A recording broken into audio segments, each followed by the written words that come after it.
The moment my mother-in-law picked up my business card, held it at arm's length like it smelled bad, and laughed, I knew this dinner would be the worst yet. But I couldn't have predicted just how badly the evening would destroy what little remained of my marriage. Beacon Tech Solutions, Patricia read aloud, her voice dripping with amusement. She passed the card to her husband Gerald like it was a joke they were sharing. How adorable. Naomi still playing with her little computer thing. I sat at the far end of the table at Romano's, the most expensive restaurant in the city. This wasn't my celebration. This was an engagement dinner for Trevor's younger brother Damien and his new fiancée Veronica. I was here because wives were expected to show up, smile and stay quiet. I had become very good at staying quiet. Naomi, sweetie, Patricia said, leaning forward with false concern. Her diamond necklace caught the light. Everything about Patricia caught the light. She made sure of it. Don't you think it's time to get serious about your career? You've been doing this hobby for what, 5 years now? 6 years, I corrected softly. My hands were folded in my lap, fingers twisted together so tightly my knuckles hurt. Gerald cleared his throat loudly. He was a large man who took up space deliberately, his voice always a little too loud, his laugh always demanding attention. Veronica, I apologize for this awkward topic. We don't usually discuss Naomi's little project at family dinners. It's somewhat embarrassing, honestly.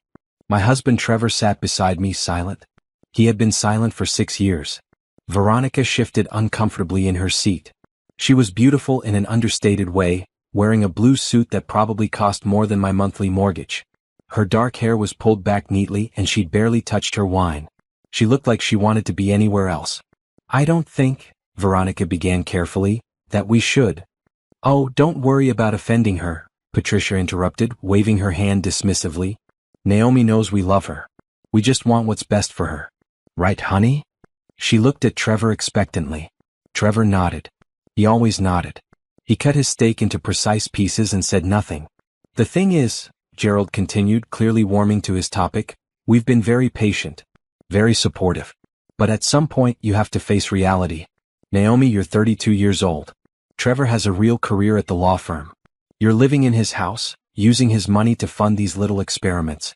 It's time to grow up. The words hit me like slaps. Each one landed precisely where it would hurt most. The terrible thing was that I had heard variations of this speech so many times that I should have been numb to it. But I wasn't. It hurt every single time. She's not using my money, Trevor said quietly. Everyone turned to look at him. I felt a flutter of hope. Maybe this time he would defend me. Maybe after 6 years of silence he would finally speak up. She has her own bank account, Trevor continued, then added, though I'm not sure how much is actually in it. The hope died. Of course it did. Patricia laughed high and bright. Well, that's something at least. Tell me, Naomi, what exactly does this Beacon Tech thing do? Is it like one of those Etsy shops? Do you sell phone cases? My jaw tightened. I had explained my company to these people at least 20 times. They never listened. They never wanted to know.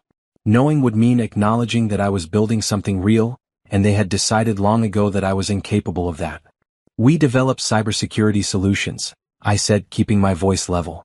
Specifically for healthcare systems. We protect patient data from... Oh, computers, Gerald interrupted. Right. Very trendy. Everyone wants to work with computers these days. But the market is so saturated, don't you think? All those big companies like Microsoft and Google. How does a little hobby project compete with that? It's not a hobby, I said, and hated how small my voice sounded. It's a registered business. We have clients. We have. How many employees do you have? Patricia asked, leaning forward with mock interest.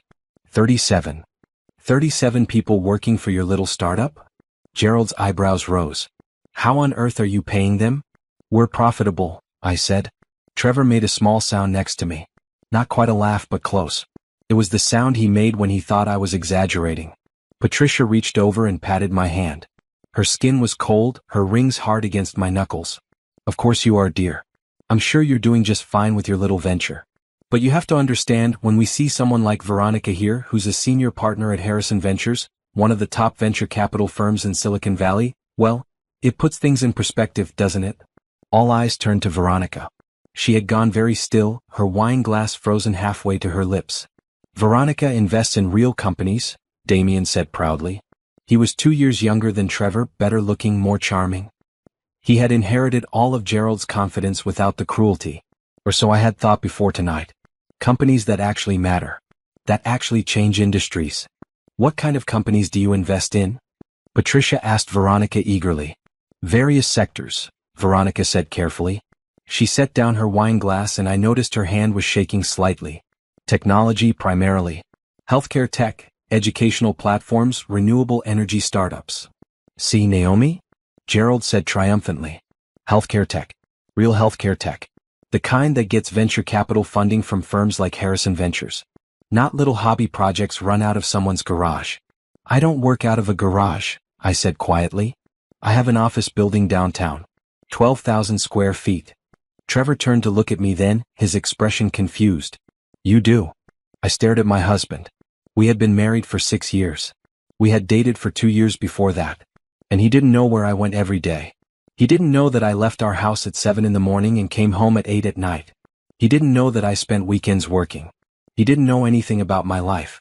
The realization settled over me like cold water. Where did you think I was going every day? I asked him. He shrugged, uncomfortable. I don't know. Coffee shops? The library? I figured you were doing your computer stuff wherever. Patricia laughed again, that bright, cutting sound. Oh, Trevor, honestly, you should pay more attention to your wife. Though I suppose if the work was impressive, she'd talk about it more, wouldn't she? I had talked about it. I had tried to talk about it. At family dinners, I had mentioned contracts signed, clients acquired, problems solved. They had smiled and nodded and changed the subject to Trevor's cases, to Damien's golf handicap, to Patricia's charity luncheons. After a while, I stopped trying. The point is, Gerald said, gesturing broadly with his wine glass, Naomi needs to be realistic. Trevor's making good money at the firm. There's no shame in being a housewife. Patricia never worked a day after we married, and look how well that turned out. Patricia beamed at this assessment of her life. Maybe you could do some volunteering, Patricia suggested kindly. The junior league is always looking for members. Or you could take some cooking classes. You know Trevor loves a good home-cooked meal. I couldn't remember the last time I had cooked dinner. I was never home in time. I'm not going to be a housewife, I said. The table went quiet. I had broken an unspoken rule. I was supposed to smile and nod and let them mold me into whatever shape made them comfortable. I was supposed to be grateful for their advice, their concern, their relentless efforts to make me smaller. Well, Patricia said, her smile turning cold, I suppose some women aren't cut out for traditional roles. Though it might be nice if you contributed something to the household, since you're living off Trevor's income. I pay half the mortgage, I said. Trevor shifted beside me. It's fine, Mom. Really? Naomi contributes. Does she? Gerald asked. Because from where I'm sitting, it looks like she's playing entrepreneur while you're carrying the financial burden of the household. That's not a partnership, son. That's a dependent. My face burned. I wanted to defend myself, to list every deposit I had made into our joint account, every bill I had paid. But what was the point? They had already decided who I was. Facts wouldn't change their minds. Veronica cleared her throat. I think perhaps we should change the subject. Oh, you're right, Patricia said quickly. I'm so sorry, Veronica. This is your engagement dinner. We shouldn't be wasting time on Naomi's little situation. Tell us more about Harrison Ventures. It must be so exciting working with all those brilliant founders. I watched Veronica's face as Patricia spoke. She looked pained, caught between politeness and discomfort. Her eyes kept drifting to me, then away, like she couldn't quite figure out how to help without making things worse. It's rewarding work, Veronica said carefully. We look for companies that are solving real problems. Companies with strong leadership and clear vision. And you must meet so many impressive people, Damien said, squeezing her hand. Geniuses, right? People who are really changing the world. Some of them, Veronica agreed. Not like our Naomi here, Gerald joked. No offense, dear, but you're not exactly in the same league as the people Veronica works with. I felt something crack inside me then. It wasn't dramatic. It wasn't loud. It was just a quiet breaking, like the last thread holding something together finally snapping under too much weight. I looked at Trevor. Really looked at him. He was handsome in a conventional way with his neat haircut and expensive suit. He looked successful. He looked like someone who had made good choices. And maybe he had. Maybe choosing a wife he could feel superior to was a perfectly logical decision for someone like him. Excuse me, I said, standing up. I need to use the restroom. No one tried to stop me. No one looked concerned. They just watched me go with mild annoyance, like I was interrupting the real conversation they wanted to have. I walked through the restaurant, past tables filled with people who looked happy, past couples who leaned toward each other instead of away. I locked myself in the bathroom and stared at my reflection in the mirror. I looked tired. I looked small. I was wearing a green dress that Patricia had once said made me look cute, which I now realized was just another way of saying I looked unthreatening. My hair was pulled back simply. My makeup was minimal. I had learned to make myself invisible at these family dinners. My phone buzzed in my purse. I pulled it out and saw an email notification. It was from my CFO, Tandy. Board meeting moved to Monday. Quarterly revenue projections exceeded expectations by 42%. Great work, boss. I stared at the email. At the word boss. At the numbers that represented months of brutal work, of 18-hour days, of sacrificing sleep and social life and any semblance of balance. Beacon Tech Solutions wasn't a hobby. It wasn't a cute little project. It was a company that employed 37 people and protected the medical data of 18 million patients across 4 states. It was partnerships with major hospital systems and contracts worth millions of dollars. It was my work, my vision, my sleepless nights turned into something real. And my husband didn't even know where my office was. I splashed cold water on my face and returned to the table. Dessert had arrived. Patricia was telling a story about someone's daughter who had married a doctor. Gerald was laughing. Trevor was checking his phone. Damien and Veronica were holding hands, though Veronica still looked uncomfortable. I sat down quietly. No one acknowledged my return. So, Veronica, Patricia was saying, you must work with some of the most innovative companies in the country. What's the most exciting investment your firm has made recently? Veronica hesitated. We've been pursuing a partnership with a cybersecurity firm for the past 8 months. The founder has been very selective about investors. Playing hard to get? Gerald joked. Smart business move. Make them chase you. It's not a game, Veronica said. This particular founder has built something genuinely revolutionary. The technology they've developed for healthcare data protection is years ahead of anything else on the market. We've offered extremely favorable terms, but they won't meet with us. They sound difficult, Patricia said. They sound brilliant, Veronica corrected. And they have every right to be selective. When you're that successful, you don't need to jump at the first offer. I felt something shift in my chest. A strange, light feeling. Like the moment before lightning strikes. What's the company called? Damien asked. Veronica glanced at me just for a second. I probably shouldn't say. It's not public information yet that we're pursuing them. Oh, come on, Gerald cajoled. We're family. Well, almost family. You can tell us. Veronica took a sip of her wine. She looked directly at me when she spoke. The company is called Beacon Tech Solutions. The table went silent. I watched their faces. Watched confusion flicker across Patricia's features. Watched Gerald's eyes narrow. Watched Trevor's head snap up from his phone. Wait, Patricia said slowly. That's the name of Naomi's little? She stopped. Her mouth hung open slightly. Veronica was still looking at me. Can you tell me something, Naomi? What's your last name? Harper, I said quietly. Naomi Harper. The fork dropped from Veronica's hand. It clattered against her plate with a sound that seemed impossibly loud in the sudden silence. Oh my God, Veronica whispered. You're Ann Harper. You're the founder I've been chasing for 8 months. I need to tell you how I ended up at that dinner table, sitting next to a man who didn't know me at all. Because it didn't happen overnight. It took years of small compromises, tiny erasures, daily choices to make myself smaller. And it started the day I met Trevor.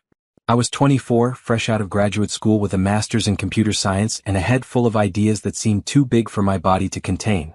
I had spent my thesis year developing the early framework for what would become Beacon Tech Solutions, working with a professor who believed that healthcare data breaches were the next major crisis waiting to happen.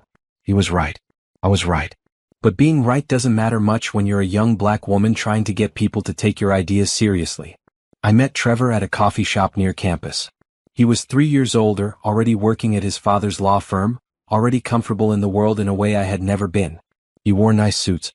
He smiled easily. He bought my coffee without asking, and I thought it was romantic instead of presumptuous. You look stressed, he said, sliding into the seat across from me even though I hadn't invited him. I had papers spread across the table. Code printouts, security diagrams, notes written in margins. I was trying to figure out how to turn my thesis into a business, how to find funding, How to make anyone care about patient data protection before it was too late. I'm working, I told him. On what? I explained it to him. I explained the vulnerability of electronic health records, the outdated security protocols most hospitals used, the potential for massive data breaches that could expose millions of people's most private information. I explained how I had developed a new approach to encryption, a system that could protect data without slowing down the access that healthcare workers needed. He listened. Or I thought he listened. He nodded at the right times, asked questions that seemed intelligent.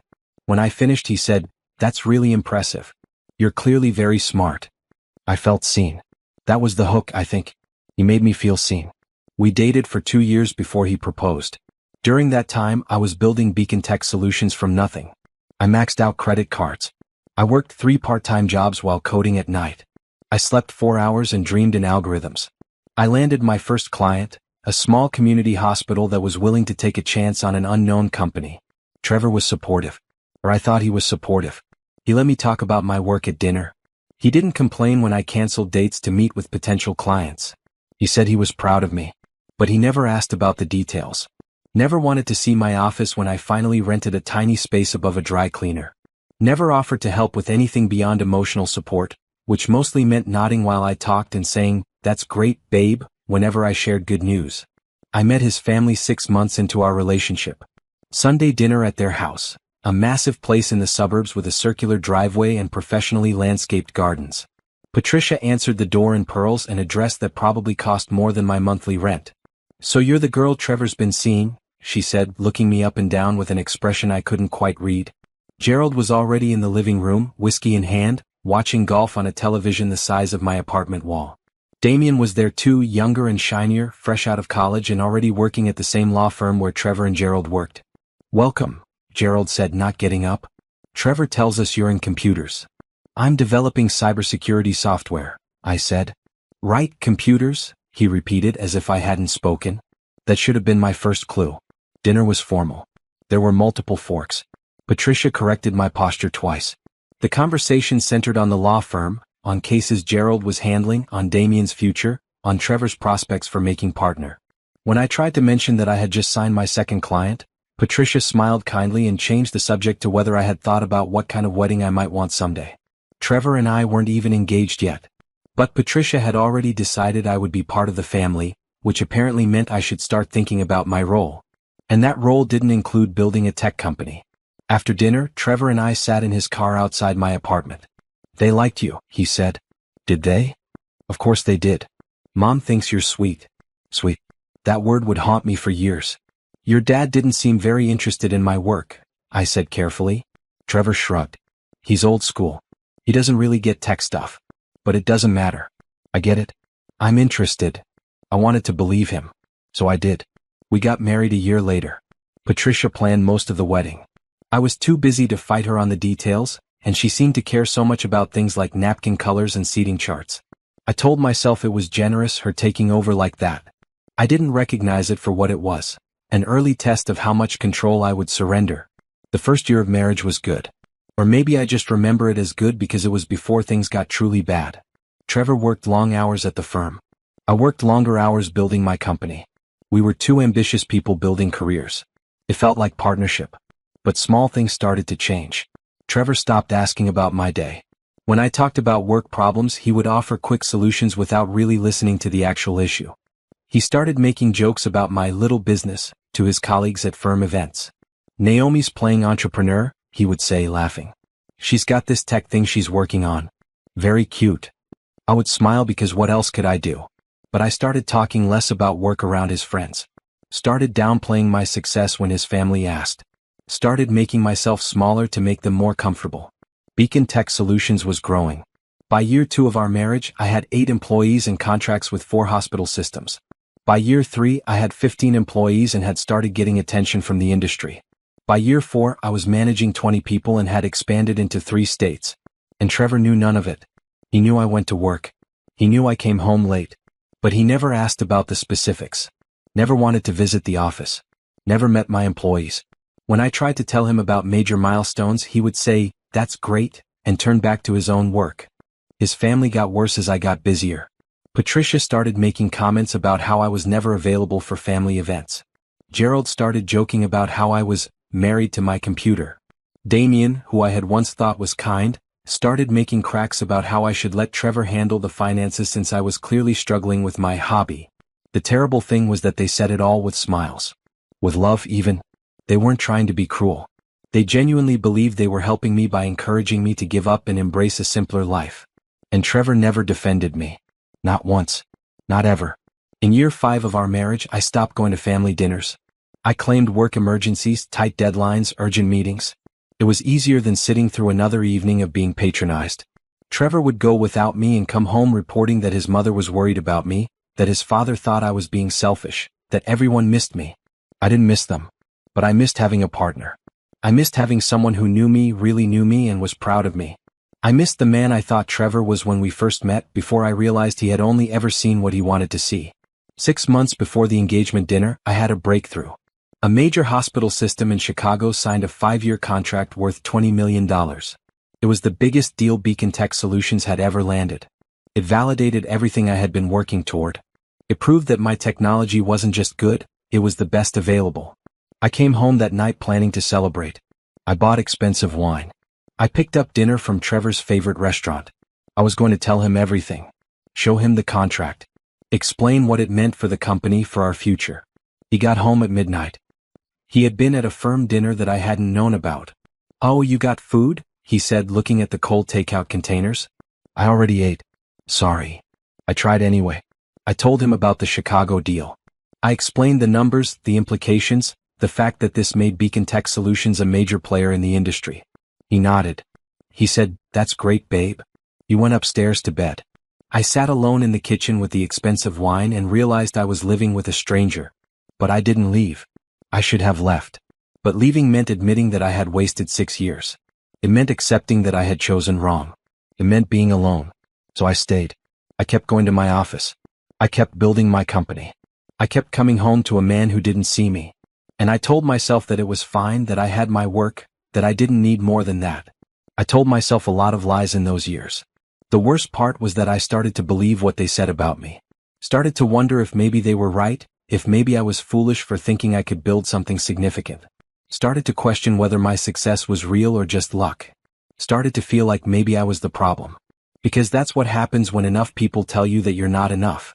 Eventually you start to believe them.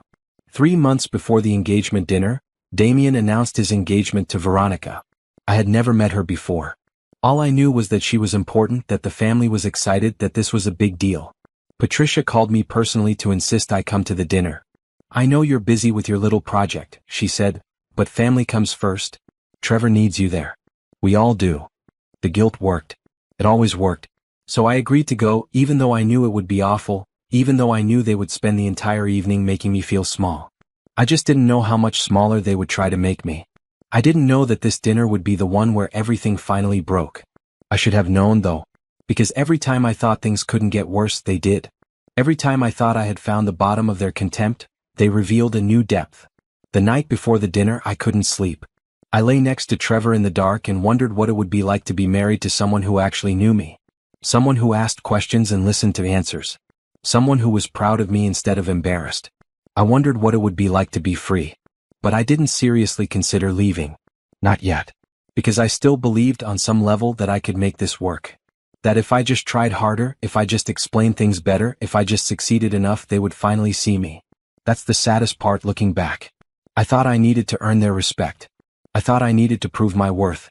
I didn't understand yet that some people will never see you no matter how bright you shine. That realization would come soon enough. At a dinner table in an expensive restaurant, when a woman I had never met before would drop her fork and everything would change. But on that night before the dinner, lying in the dark next to my husband, I was still hoping, still trying, still making myself small enough to fit into their narrow view of who I should be. Tomorrow I would stop hoping. Tomorrow I would start seeing clearly. Tomorrow, everything would break beyond repair, and I would finally understand that some things shouldn't be fixed. Some things should just end. Time moved strangely after Veronica said my name. Everything slowed down, each second stretching like taffy, giving me space to notice details I might otherwise have missed. The way Patricia's hand froze halfway to her wine glass. The way Gerald's jaw went slack. The way Trevor's head turned toward me with an expression I had never seen before. Confusion. Complete, total confusion. I don't understand, Patricia said. Her voice had lost its smooth confidence. She sounded uncertain, which was something I had never heard from her before. Veronica wasn't looking at Patricia. She was staring at me with an expression that mixed shock, embarrassment, and something that might have been respect. Her face had gone pale, and she was gripping the edge of the table like she needed it for support. "N. Harper," she repeated, speaking slowly like she was working through a puzzle. The N stands for Naomi. I've been emailing your assistant for 8 months trying to schedule a meeting with you. I've sent investment proposals. I've called your office at least 30 times. Your CFO keeps telling me you'll consider our offer when you're ready. I nodded. This was true. Harrison Ventures had been persistent, and Tandy had fielded their calls with professional patience. I hadn't been ready to meet with them. I hadn't needed their money. I had been selective about partners because I could afford to be. But that can't be right, Gerald said. He looked at me, then at Veronica, then back at me. You're talking about Naomi's little hobby. Her garage project. I'm talking about Beacon Tech Solutions, Veronica said. She pulled out her phone with hands that shook slightly. She scrolled through something, then turned the screen toward the table. This is the company. The founder maintains a low profile. No public photos, very few interviews. The tech community knows her as N. Harper. I've been trying to meet her for months. On her phone screen was the Beacon Tech website. Professional, clean, showcasing our partnerships with major hospital systems. In the corner was our logo, simple and strong. That's my company, I said quietly. Gerald laughed. It was a confused sound, uncertain. No, that can't be right. Naomi works on computers at home. She has a little startup thing. This is different. It's not different, Veronica said. She was looking at me with something close to awe now. This is the same company. Beacon Tech Solutions is valued at $2.3 billion. They have partnerships with 68 hospital systems across 12 states. They employ, she paused, checking her phone, 37 people currently, with plans to expand to 50 by end of quarter. The number hit the table like a bomb. Trevor made a choking sound. 2.3 billion? That's the last valuation we calculated based on revenue, contracts, and projected growth, Veronica said. She was still staring at me. The company is privately held. And Harper owns 92% of it herself. She's refused all investment offers until now. No, Patricia said. The word came out sharp, almost angry. That's not possible. Naomi's been working on some little project. She doesn't have clients. She doesn't have a real office. She has an office building downtown, Veronica said. 12,000 square feet. I drove past it last week trying to work up the courage to walk in without an appointment. The lobby has a water feature and the Beacon Tech logo in brushed steel letters 3 feet high. I knew exactly which water feature she meant. I had chosen it myself. Damien was looking back and forth between Veronica and me. You said you've been chasing this founder for 8 months. You talk about her constantly. You said she was one of the most brilliant minds in tech security. She is, Veronica said simply. But that's Naomi, Damien said, as if this was an argument against what Veronica was saying. She's just Naomi. Just Naomi. The phrase sat in the air like smoke. Trevor turned to me. His eyes were wide. Is this true? Are you really? Is this actually your company? I looked at my husband. At the man I had been married to for 6 years. The man who shared a house with me, a bed with me, a last name with me. The man who didn't know the most basic facts about my life. Yes, I said. But you never said, he started. I told you, I interrupted. I told you about every contract, every expansion, every milestone. I told you about the Chicago deal 6 months ago. $20 million. I came home with wine to celebrate. You said, that's great, babe, and went to bed. His mouth opened and closed. He had no defense because we both knew I was right. Patricia made a sound that was half laugh, half gasp. This is ridiculous. Veronica, surely there's been some mistake. Some confusion. Naomi can't possibly be running a multi-billion-dollar company. She doesn't even dress like someone successful. I looked down at my green dress. The one Patricia had called cute. The one I had worn specifically because I knew it made me look harmless, unthreatening, easy to dismiss. How exactly should someone successful dress? I asked. Patricia floundered. Well, I mean, professional. Like Veronica. Like someone who matters in the business world. I own 3 suits, I said, my voice steady. All of them custom made. I wear them to board meetings and client presentations. I don't wear them to family dinners because I've learned that looking professional at these events just makes you all more uncomfortable. Gerald found his voice. Came out too loud, too defensive. Now hold on. Let's not get carried away here. Even if this is true, even if you've somehow managed to build something bigger than we thought, that doesn't excuse your attitude. Your absence from family events. Your refusal to contribute properly to your marriage. Contribute properly? I repeated. You know what I mean. You're so focused on this work thing that you neglect your actual responsibilities. To Trevor. To this family. My actual responsibilities, I said slowly, are to the 37 people who depend on me for their paychecks. To the 18 million patients whose medical data we protect. To the hospital systems that trust us with their most sensitive information. But what about your husband? Patricia demanded. What about your marriage? What about it? I asked. I was surprised by how calm I felt. How clear. Like fog lifting after years of obscuring my vision. What exactly have I neglected? I pay half the mortgage on a house Trevor chose. I show up to family events where you spend hours insulting me. I sleep next to a man who doesn't know where I work. Which part of that sounds like partnership to you? You're being dramatic, Gerald said, but his voice wavered. Am I? I turned to Trevor. Where is my office? He stared at me. I don't know. How many employees do I have? You said 37. I didn't know that before tonight. What was our biggest contract this year? Silence. What's the name of my CFO? My head of development? My lead security analyst? Nothing. He had nothing to say. I know the name of every partner at your firm, I said quietly. I know your cases. I know your billable hours. I know about the promotion you're hoping for next quarter. I know all of this because I listen when you talk. Because I care about your life. Can you say the same? Trevor's face had gone red. That's not fair. You never really explained. You made it sound small. I made it sound exactly as big as it is, I said. You chose not to listen. Veronica cleared her throat. Everyone had forgotten she was there. I think I owe you an enormous apology, Naomi.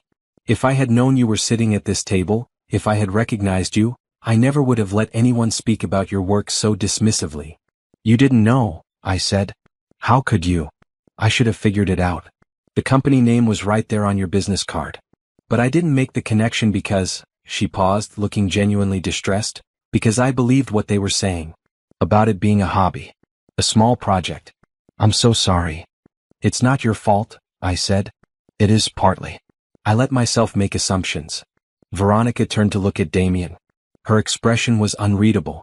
Your family has spent the entire evening mocking someone who is, frankly, more successful than anyone at this table. Including me.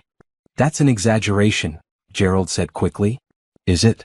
Veronica pulled up something else on her phone. Beacon Tech Solutions had revenue of $340 million last year. Projected revenue this year is $520 million. The company is growing at a rate that has venture capital firms across the country fighting for a chance to invest. And Naomi, is considered one of the most innovative founders in healthcare technology. There are articles about her company in Forbes, Fortune, TechCrunch. She's been asked to speak at conferences. She's turned down most of them because she prefers to focus on the work rather than publicity. Patricia's face had gone from white to red. We didn't know. How were we supposed to know? Because I told you, I said. I told you over and over. You chose not to believe me. You made it sound small, she insisted. No, I said firmly. You decided it was small because you couldn't imagine me doing anything big. You made up your mind about who I was and refused to see anything that contradicted that image. Gerald pushed his chair back from the table. I think you're being very unfair right now, Naomi. We've always supported you. We've been patient with your little business venture. We've never complained about you using Trevor's money to fund it. I have never used Trevor's money, I said. My voice was rising now, frustration finally breaking through the calm. I have my own bank accounts, my own income. I'm probably making more than Trevor at this point. I don't need his money. I never have. How much do you make? Trevor asked suddenly. The question hung in the air. I looked at my husband and saw genuine confusion on his face. He really didn't know. After 6 years of marriage, he had no idea what I earned or what I was worth. Last year, I said slowly, I paid myself a salary of $180,000. That's lower than I could have paid myself because I chose to reinvest most profits back into the company. The 92% ownership stake that Veronica mentioned? Based on the current valuation, that's worth approximately $2.1 billion. The number seemed to suck the air out of the room. Damien let out a low whistle. Holy God. Trevor just stared at me. His face had gone through confusion, shock, and was now settling into something that looked like betrayal. Why didn't you tell me? I did tell you, I said, and I was so tired suddenly. So exhausted from years of trying to make him see me. You didn't want to hear it. That's not true. I would have listened if I knew it was this big. Why should the size matter? Why should you only care about my work if it's worth billions? Why wasn't it enough that it mattered to me? He had no answer. Patricia made one last attempt to regain control of the situation. Well, this is all very surprising. Very impressive, Naomi. But I still think you owe us an apology for how you've behaved tonight. For being so defensive and aggressive when we were just trying to have a nice family dinner. I looked at her. Really looked at her. At this woman who had spent 6 years trying to shrink me down to a size she found acceptable. At this woman who had apologized to a stranger for my existence not 2 hours ago. No, I said simply. Excuse me? I'm not apologizing. Not for tonight. Not for anything. You spent this entire dinner insulting me. You mocked my work. You suggested I was a burden on my husband. You implied I was a failure and an embarrassment.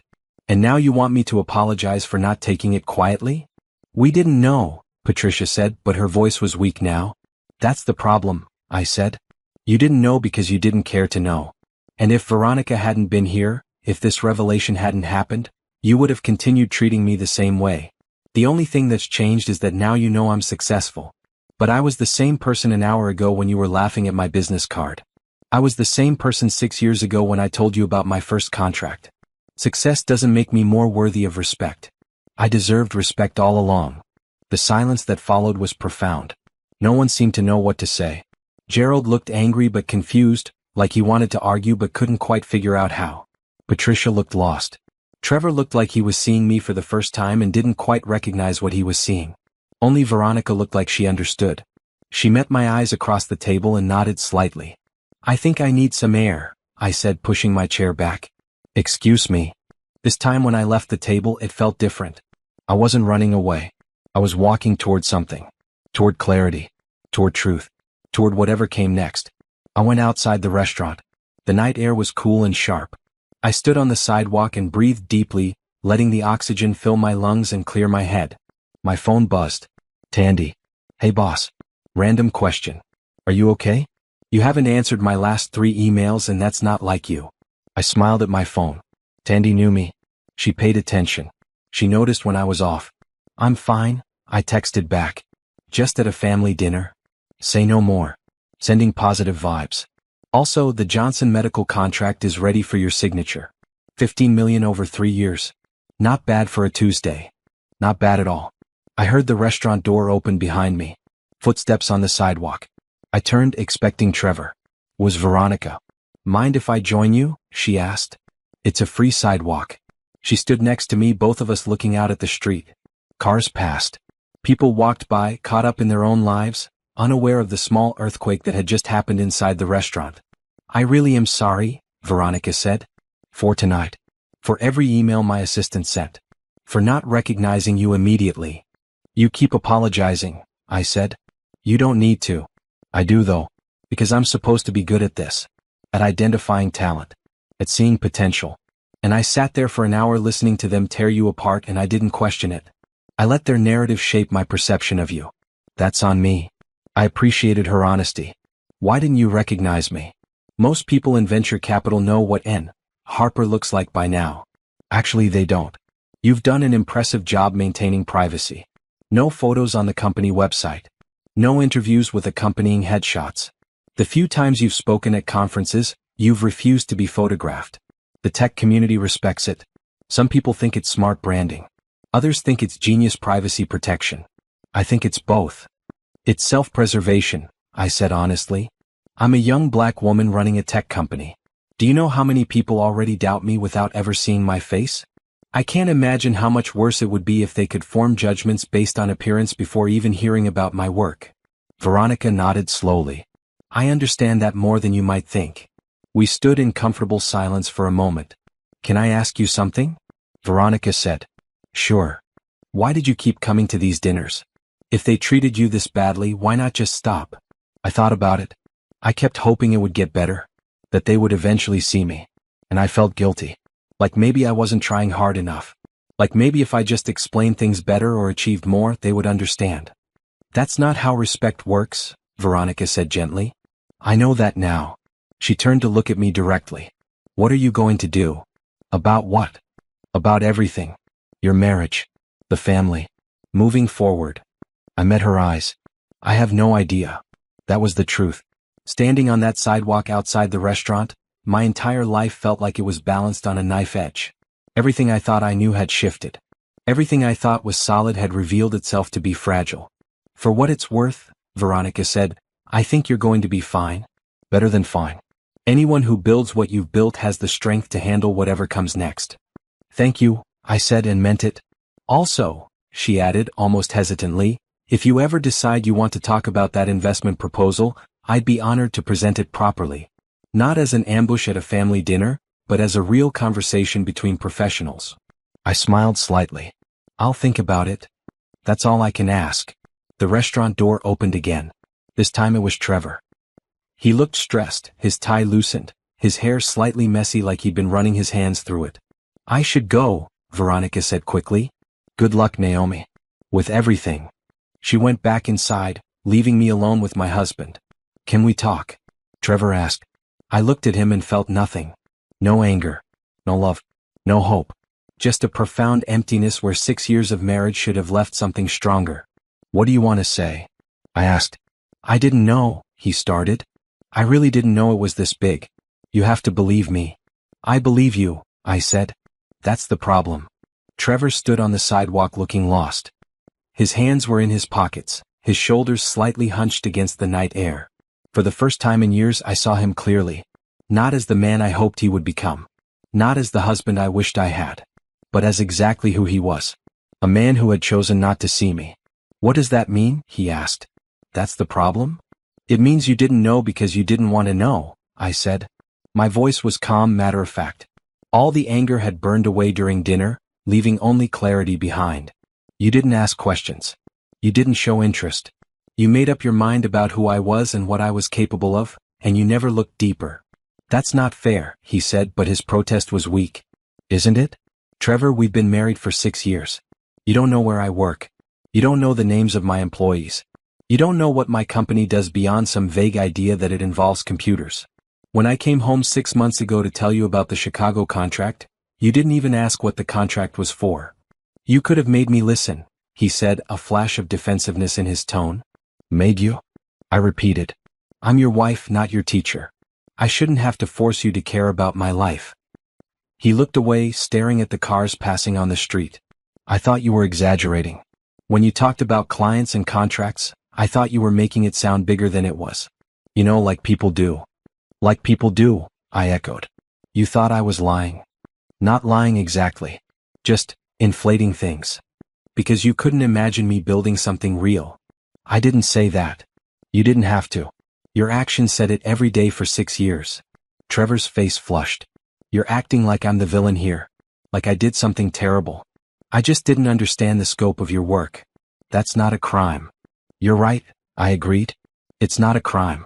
It's just a failure. A fundamental failure of partnership, of curiosity, of respect. I do respect you, he insisted. Do you? Because you sat at that dinner table and let your parents mock me for an hour. You didn't defend me once. You laughed along with them. When your dad called me embarrassing, you nodded. When your mom suggested I should give up my work and volunteer at the junior league, you stayed silent. I didn't know what to say, he said weakly. You could have said anything. You could have told them to stop. You could have left the restaurant with me. You could have stood up for me in any of the 100 family dinners where they've treated me like a disappointment. But you didn't. You never did. The restaurant door opened behind us. Gerald stepped out, his face arranged in what he probably thought was a conciliatory expression. Naomi, he said, his voice attempting warmth and failing. I think we should all go back inside and have a calm discussion about this misunderstanding. There's no misunderstanding, I said. Now let's not be hasty. Obviously there's been some confusion about the scope of your little business. We're willing to admit we may have underestimated things. May have. I asked. Gerald's jaw tightened. Fine. We underestimated. We're sorry. Can we please go back inside and finish dinner like civilized people? I'm not hungry anymore. Naomi, Trevor said, his voice taking on a pleading quality. Come on. Don't make this into a bigger thing than it needs to be. I looked at him. A bigger thing? Your family spent the evening insulting me. Your mother literally apologized to a stranger for my existence. Your father called me an embarrassment. They suggested I was a financial burden and a failure. And you think I'm making it bigger than it needs to be? They didn't know, Trevor said again, like this phrase could excuse everything. Neither did you, I reminded him. Patricia came out then, her heels clicking on the sidewalk. Her face was tight with barely controlled emotion. I will not be spoken to this way by anyone, let alone someone who has been welcomed into this family with open arms. Open arms. I laughed, and the sound was sharp even to my own ears. Is that what you call it? 6 years of subtle insults and condescension. 6 years of making me feel small at every opportunity. 6 years of treating my work like it's a phase I'll grow out of. That's your version of welcome? We have always been kind to you, Patricia insisted. Kind, I repeated. You've been polite. There's a difference. You've smiled while you insulted me. You've laughed while you dismissed everything I care about. You've treated me like a child playing dress up in the adult world. That's not kindness. That's cruelty with good manners. You're being hysterical, Gerald said. I turned to him. I'm being clear. Maybe you're not used to me speaking plainly because I've spent 6 years trying to be palatable to you. Trying to be small enough that you'd find me acceptable. But I'm done with that now. Damien emerged from the restaurant with Veronica close behind. He looked uncomfortable, caught between his family and his fiancée. Veronica looked quietly furious. Can we all just calm down? Damien asked. This is supposed to be a happy occasion. My engagement dinner. Can we not ruin it with family drama? I looked at him. Sweet, charming Damien who had made jokes at my expense all evening. I'm not ruining anything. Your family did that on their own. We were just having fun, Damien said defensively. Some light teasing. It's what families do. Is it? I asked. Is teasing usually this mean? This pointed? This designed to make someone feel worthless? You're being too sensitive, he said. Veronica made a small sound of disgust. She's not being sensitive. She's being accurate. Damien turned to her, surprised. You're taking her side? There are no sides, Veronica said firmly. There's just what happened. And what happened was your family spent an entire dinner belittling someone's professional accomplishments without knowing anything about them. That's not teasing. That's bullying. Bullying? Patricia gasped. How dare you? We are not bullies. Then what would you call it? Veronica challenged. You mocked her work. You suggested she was a burden on your son. You apologized to me for her presence at the table. If someone did that to Damien, what would you call it? Patricia opened her mouth and closed it again, unable to answer. I think you should leave, Gerald said to Veronica, his voice cold. This is a family matter. I'm about to be family, Veronica said. And if this is how you treat family, I'm not sure I want to be. The words hung in the air like a grenade with the pin pulled. Damien's face went white. You don't mean that, he said. Veronica turned to look at him. Her expression was sad. I don't know yet. But I need time to think about whether I want to join a family that treats people this way. We don't treat people this way, Patricia protested. Naomi is just different. She's difficult. No, I said quietly. I'm inconvenient. I don't fit your vision of what Trevor's wife should be. I have ambitions that don't center around your family. I have success that makes you uncomfortable. That's not the same as being difficult. You have a very high opinion of yourself, Gerald said. I have an accurate opinion of my work, I corrected. You're the ones who decided that confidence was arrogance. Trevor reached for my arm. I stepped back before he could touch me. The movement was instinctive and I saw hurt flash across his face. Naomi, please. Can we just go home and talk about this privately? What is there to talk about? I asked. Everything. Our marriage. How we move forward. Move forward? I looked at him carefully. Do you even want to move forward? Or do you just want things to go back to how they were before tonight? He hesitated. That hesitation told me everything. I want my wife back, he said finally. You never had me, I said. Not really. You had the version of me that made you comfortable. The small version. The quiet version. The version that didn't threaten your sense of superiority. But that was never really me. That's not true, he said, but his voice lacked conviction. Isn't it? Tell me one thing about my real life, Trevor. One true thing about who I actually am and what I actually care about. He stared at me. I know you care about your work. That's not enough. That's not even close to enough. A taxi pulled up to the curb. A couple got out, laughing together, heading into the restaurant. They looked happy. They looked like people who saw each other. I watched them go and felt something settle in my chest. A decision I hadn't realized I was making. I'm going to get a hotel room tonight, I said. What? No. Come home. We need to talk. We've been talking for 6 years, I said. I'm tired of talking to someone who doesn't hear me. I hear you now, Trevor said desperately. Do you? Or do you just hear the dollar amount? If Veronica hadn't been at that dinner, if she hadn't recognized my company, would anything be different? Would you suddenly care about my work? He didn't answer. Couldn't answer. I pulled out my phone and ordered a car. It would arrive in 3 minutes. Naomi, please, Patricia said. She had switched tactics, her voice soft now, pleading. Let's not make rash decisions. You're upset. You're emotional. Come back inside. We'll order more wine. We'll start over. I don't want to start over, I said. I want to start fresh. What does that mean? Trevor asked. I met his eyes. It means I'm done pretending. Done making myself small. Done living with people who don't see me.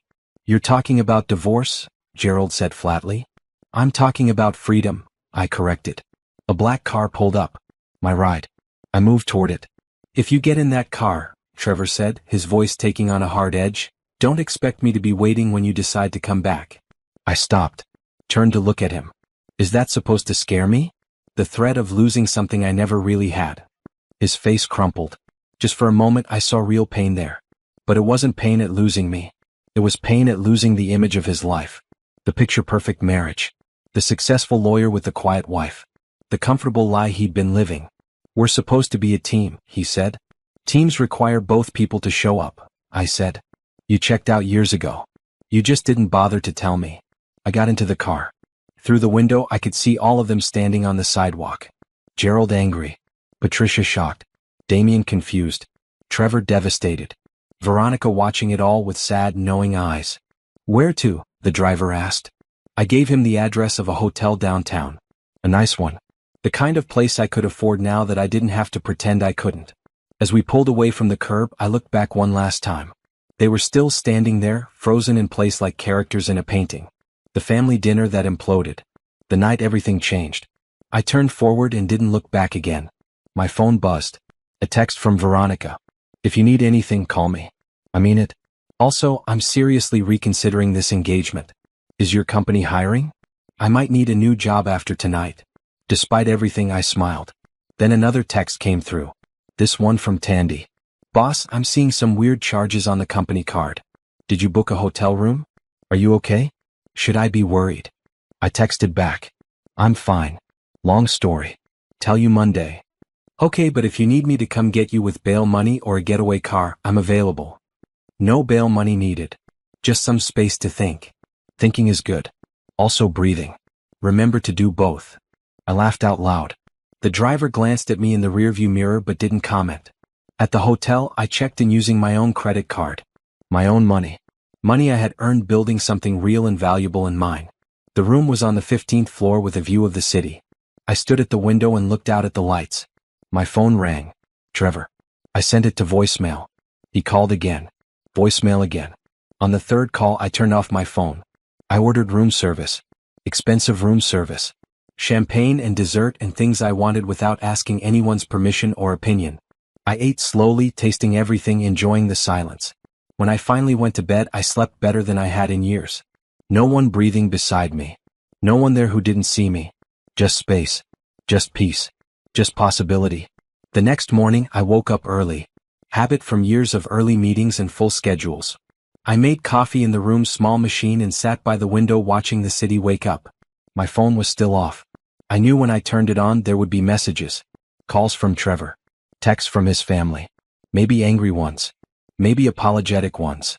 It didn't matter. None of it could change what I now knew. I had been living a lie. A comfortable lie, maybe. A socially acceptable lie. But a lie nonetheless. The question was what came next. Where did I go from here? How did I rebuild a life that had just exploded? I thought about my company. About the office I would go to on Monday. About Tandy and the rest of my team. About the work that mattered to me. About the success I had built without anyone's help or approval. That part of my life was solid. That part made sense. It was the rest that needed figuring out. I turned on my phone. 23 missed calls. 37 text messages. I scrolled through them quickly. Trevor, please come home. We need to talk. Trevor, I'm sorry. I should have listened better. Trevor, you can't just leave like this. Trevor, my parents are upset. You owe them an apology. That last one made me laugh. After everything, he thought I owed them an apology. There were texts from Patricia, from Gerald, from Damien. All variations of the same theme. Come back. Stop overreacting. Think about the family. The family. Always the family. Never me. There was one text from Veronica. I broke off the engagement this morning. Couldn't stop thinking about how they treated you. How Damien let them. If that's who they are when they think no one important is watching, that's who they really are. Thank you for the clarity. Also, seriously, that investment proposal still stands if you want to talk business. I stared at that text for a long time.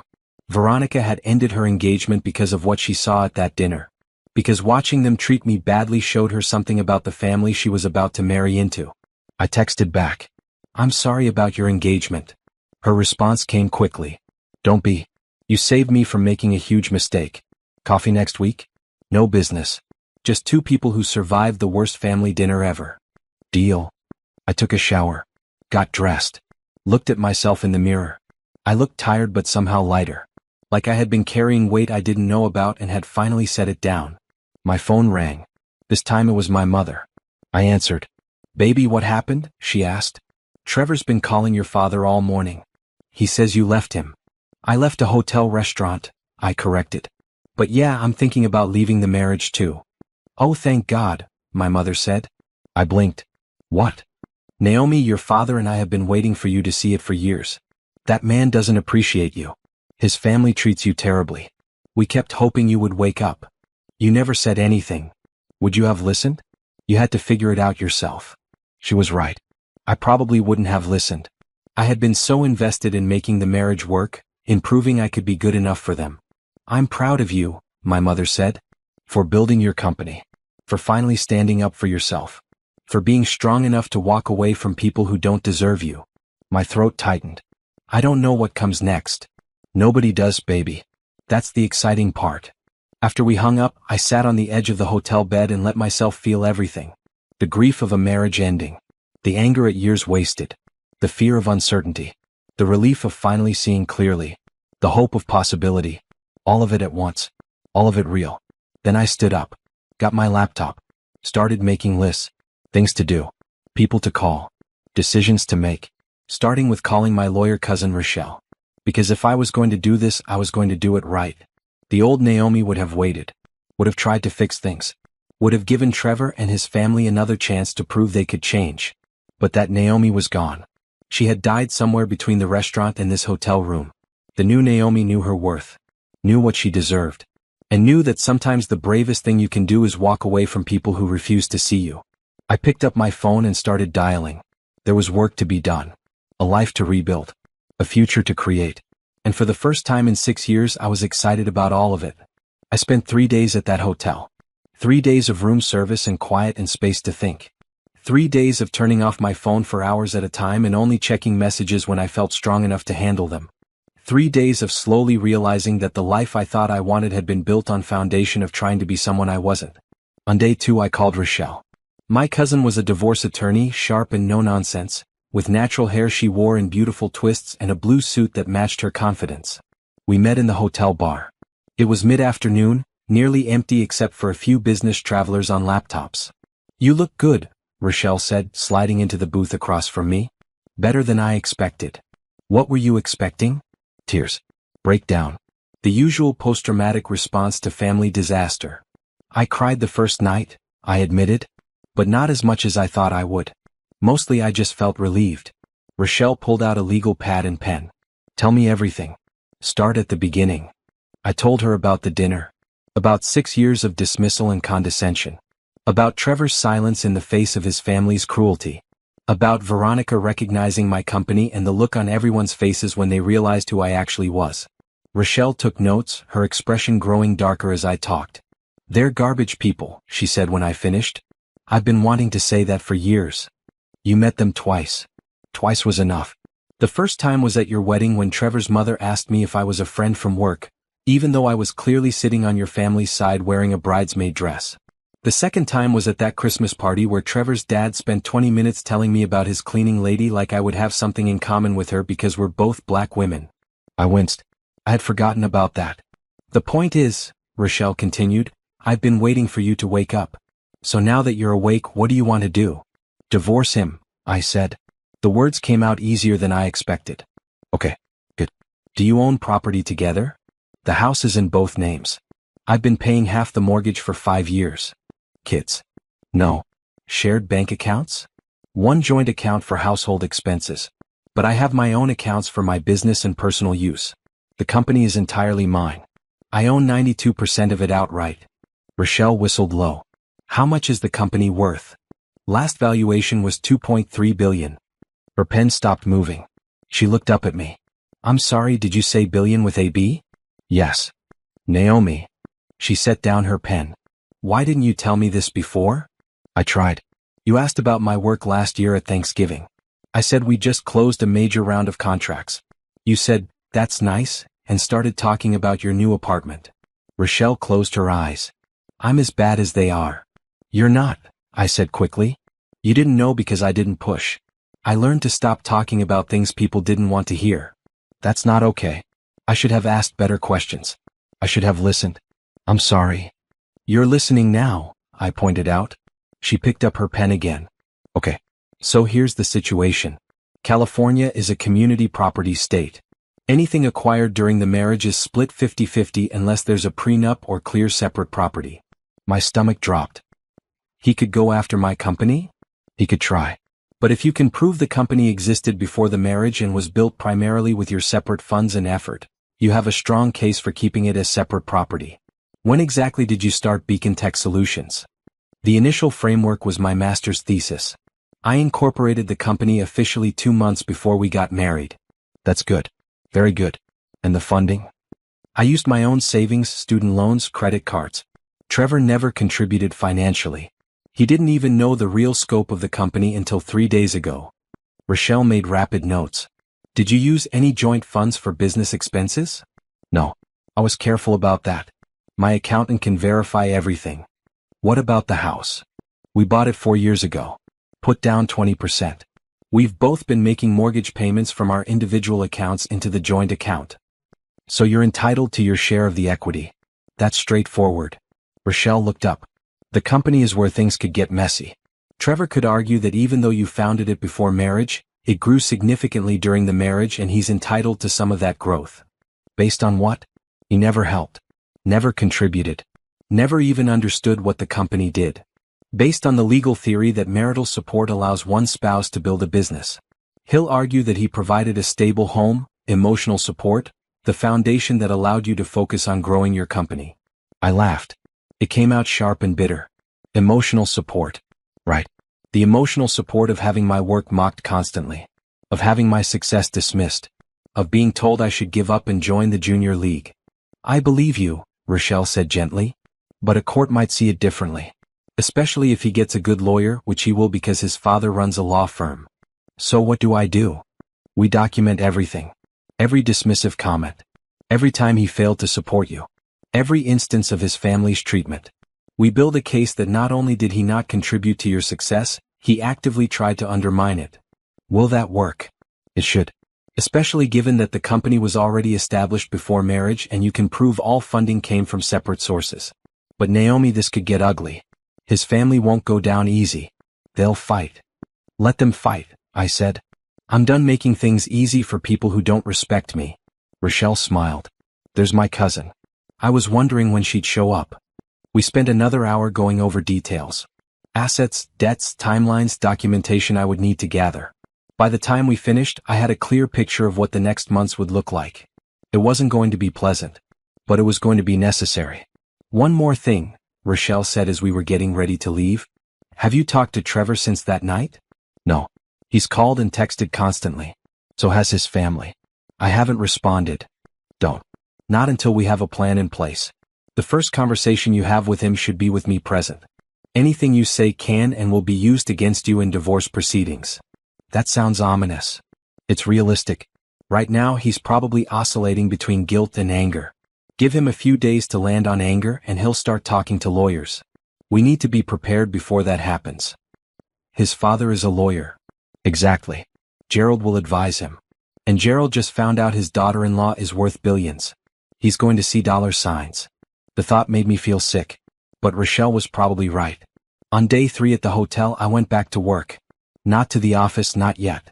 But I set up my laptop at the desk and started returning emails. Started addressing the backlog of decisions that had piled up. Started stepping back into the part of my life that made sense. Tandy video called within minutes of seeing me online. "Boss," she said, her face filling my screen. "Where have you been?" "Long story. Family drama." "Are you okay?" "I'm getting there." "Do I need to hurt someone?" "Because I will. I've been taking kickboxing classes." I smiled despite myself. "No violence necessary.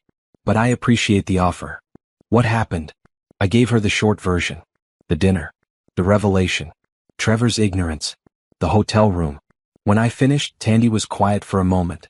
Then she said, "You know what's funny?" "What?" "Everyone in this company knows you. Really knows you. We know you take your coffee black with 1 sugar. We know you hate meetings before 9 in the morning. We know you stress-eat pretzels when you're working through a tough problem. We know you cry at animal shelter commercials and laugh at terrible puns. We know you." Her words hit harder than I expected. "Yeah. Your husband didn't know any of that, did he?" "No. That's not a marriage, boss. That's just 2 people living in the same house." She was right. She was so completely right. "How's the Johnson medical contract looking?" I asked, changing the subject before I started crying again. "Ready for signature. Also, we got an inquiry from a hospital system in Texas. Big one.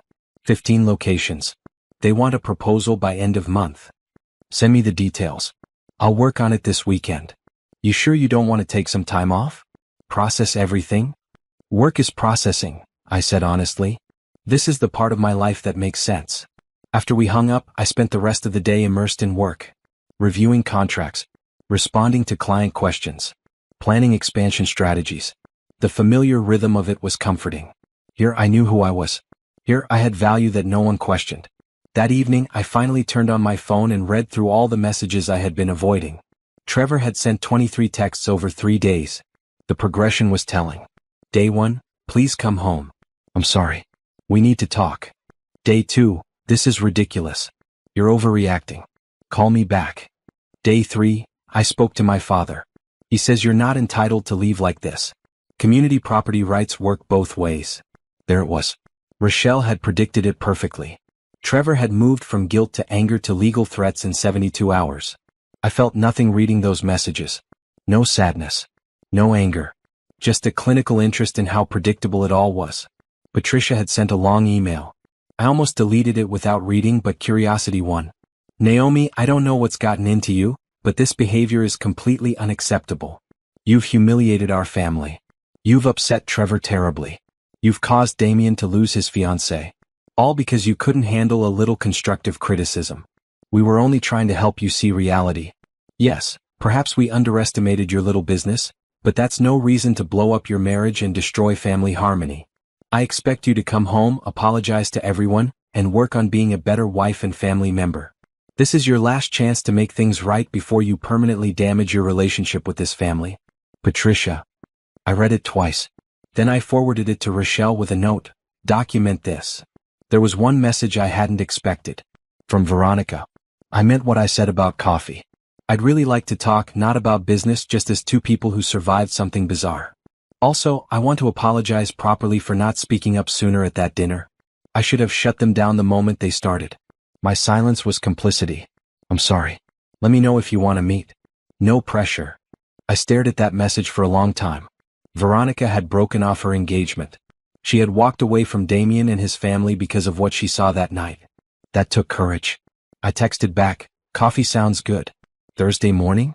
There's a place near my office." Her response was immediate. "Perfect. Send me the address." On day 4, I checked out of the hotel. I couldn't hide forever. At some point, I needed to face my actual life. But I wasn't ready to go back to the house I shared with Trevor. Not yet. Instead, I drove to my office. It was Saturday, so the building was mostly empty.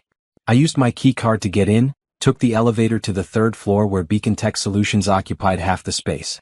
The lobby looked exactly how I remembered designing it. Clean lines. The water feature Veronica had mentioned. Our logo in brushed steel. Everything professional and polished in mine. I walked through the quiet office, past desks where my employees would sit on Monday, past the conference room where we held client meetings, past the break room with the fancy coffee machine I had bought because I believed in treating my team well. This was real. This was what I had built. This was success that no one could dismiss or minimize or claim wasn't real. I ended up in my office, a corner space with windows overlooking the city. I sat in my chair and looked out at the view. My phone rang. Trevor. I let it go to voicemail. He called again. Voicemail again. Then a text. I'm at your office. I saw your car in the parking garage. Come down or I'm coming up. I felt a flash of anger. This was my space. He had no right to invade it. But avoiding him wouldn't make him go away. At some point, we needed to have this conversation. I went downstairs. Trevor was standing in the lobby, looking around at the space like he was seeing it for the first time. Which of course he was. Nice place, he said when he saw me. His tone was flat, emotionless. What do you want, Trevor? I want to talk to my wife. We don't have anything to talk about. We have 6 years of marriage to talk about. You can't just throw that away because of one bad dinner. It wasn't one bad dinner, I said. It was 6 years of bad dinners. 6 years of being dismissed. 6 years of being invisible. That dinner was just the moment I finally saw it clearly. You're being dramatic, he said. The same thing his father had said. I'm being honest. Fine. You want honesty? Here's honesty. You humiliated me. You made me look like an idiot in front of my family and my brother's fiancé. You walked out of dinner like a child having a tantrum. You've been hiding in a hotel for 3 days instead of coming home and working through this like an adult. I stared at him. That's what you think happened? I humiliated you. Yes. Not that your family humiliated me for hours? Not that you sat there silent while they tore apart everything I've built? Not that you've spent 6 years not knowing or caring about my actual life? I cared, he insisted. No, you didn't. You cared about having a wife who didn't make waves. Who fit into your family. Who made you look good. You never cared about me. That's not true. Then tell me something about me, I challenged. Anything real. What do I dream about? What am I afraid of? What makes me happy? What do I want from life? He stared at me. This isn't fair. Exactly, I said quietly. You don't know. You never asked. You never wanted to know. So that's it. His voice rose. You're just giving up? Walking away from our marriage because I didn't ask the right questions? I'm walking away because there's nothing to walk away from. We don't have a marriage, Trevor. We have a legal arrangement. 2 people sharing a house and a last name. That's all it's ever been. My father says you're not entitled to half of everything, he said, and I watched his face change, watched calculation replace emotion. The company was built during our marriage. Community property laws apply. You owe me. There it was. The real reason he had come. I don't owe you anything, I said. We'll see what a judge says. Yeah, I agreed. We will. He moved closer, trying to use his height to intimidate me. It might have worked once. Not anymore. You think you can just leave me? Leave my family? After everything we did for you? Everything you did for me? I repeated. What exactly did you do? What did your family do besides make me feel worthless? We gave you a place in society. Connections. Status. Without us, you'd still be some nobody with a computer hobby. I laughed. I actually laughed. Trevor, I have 18 hospital systems depending on me to protect patient data. I have 37 employees who respect my leadership.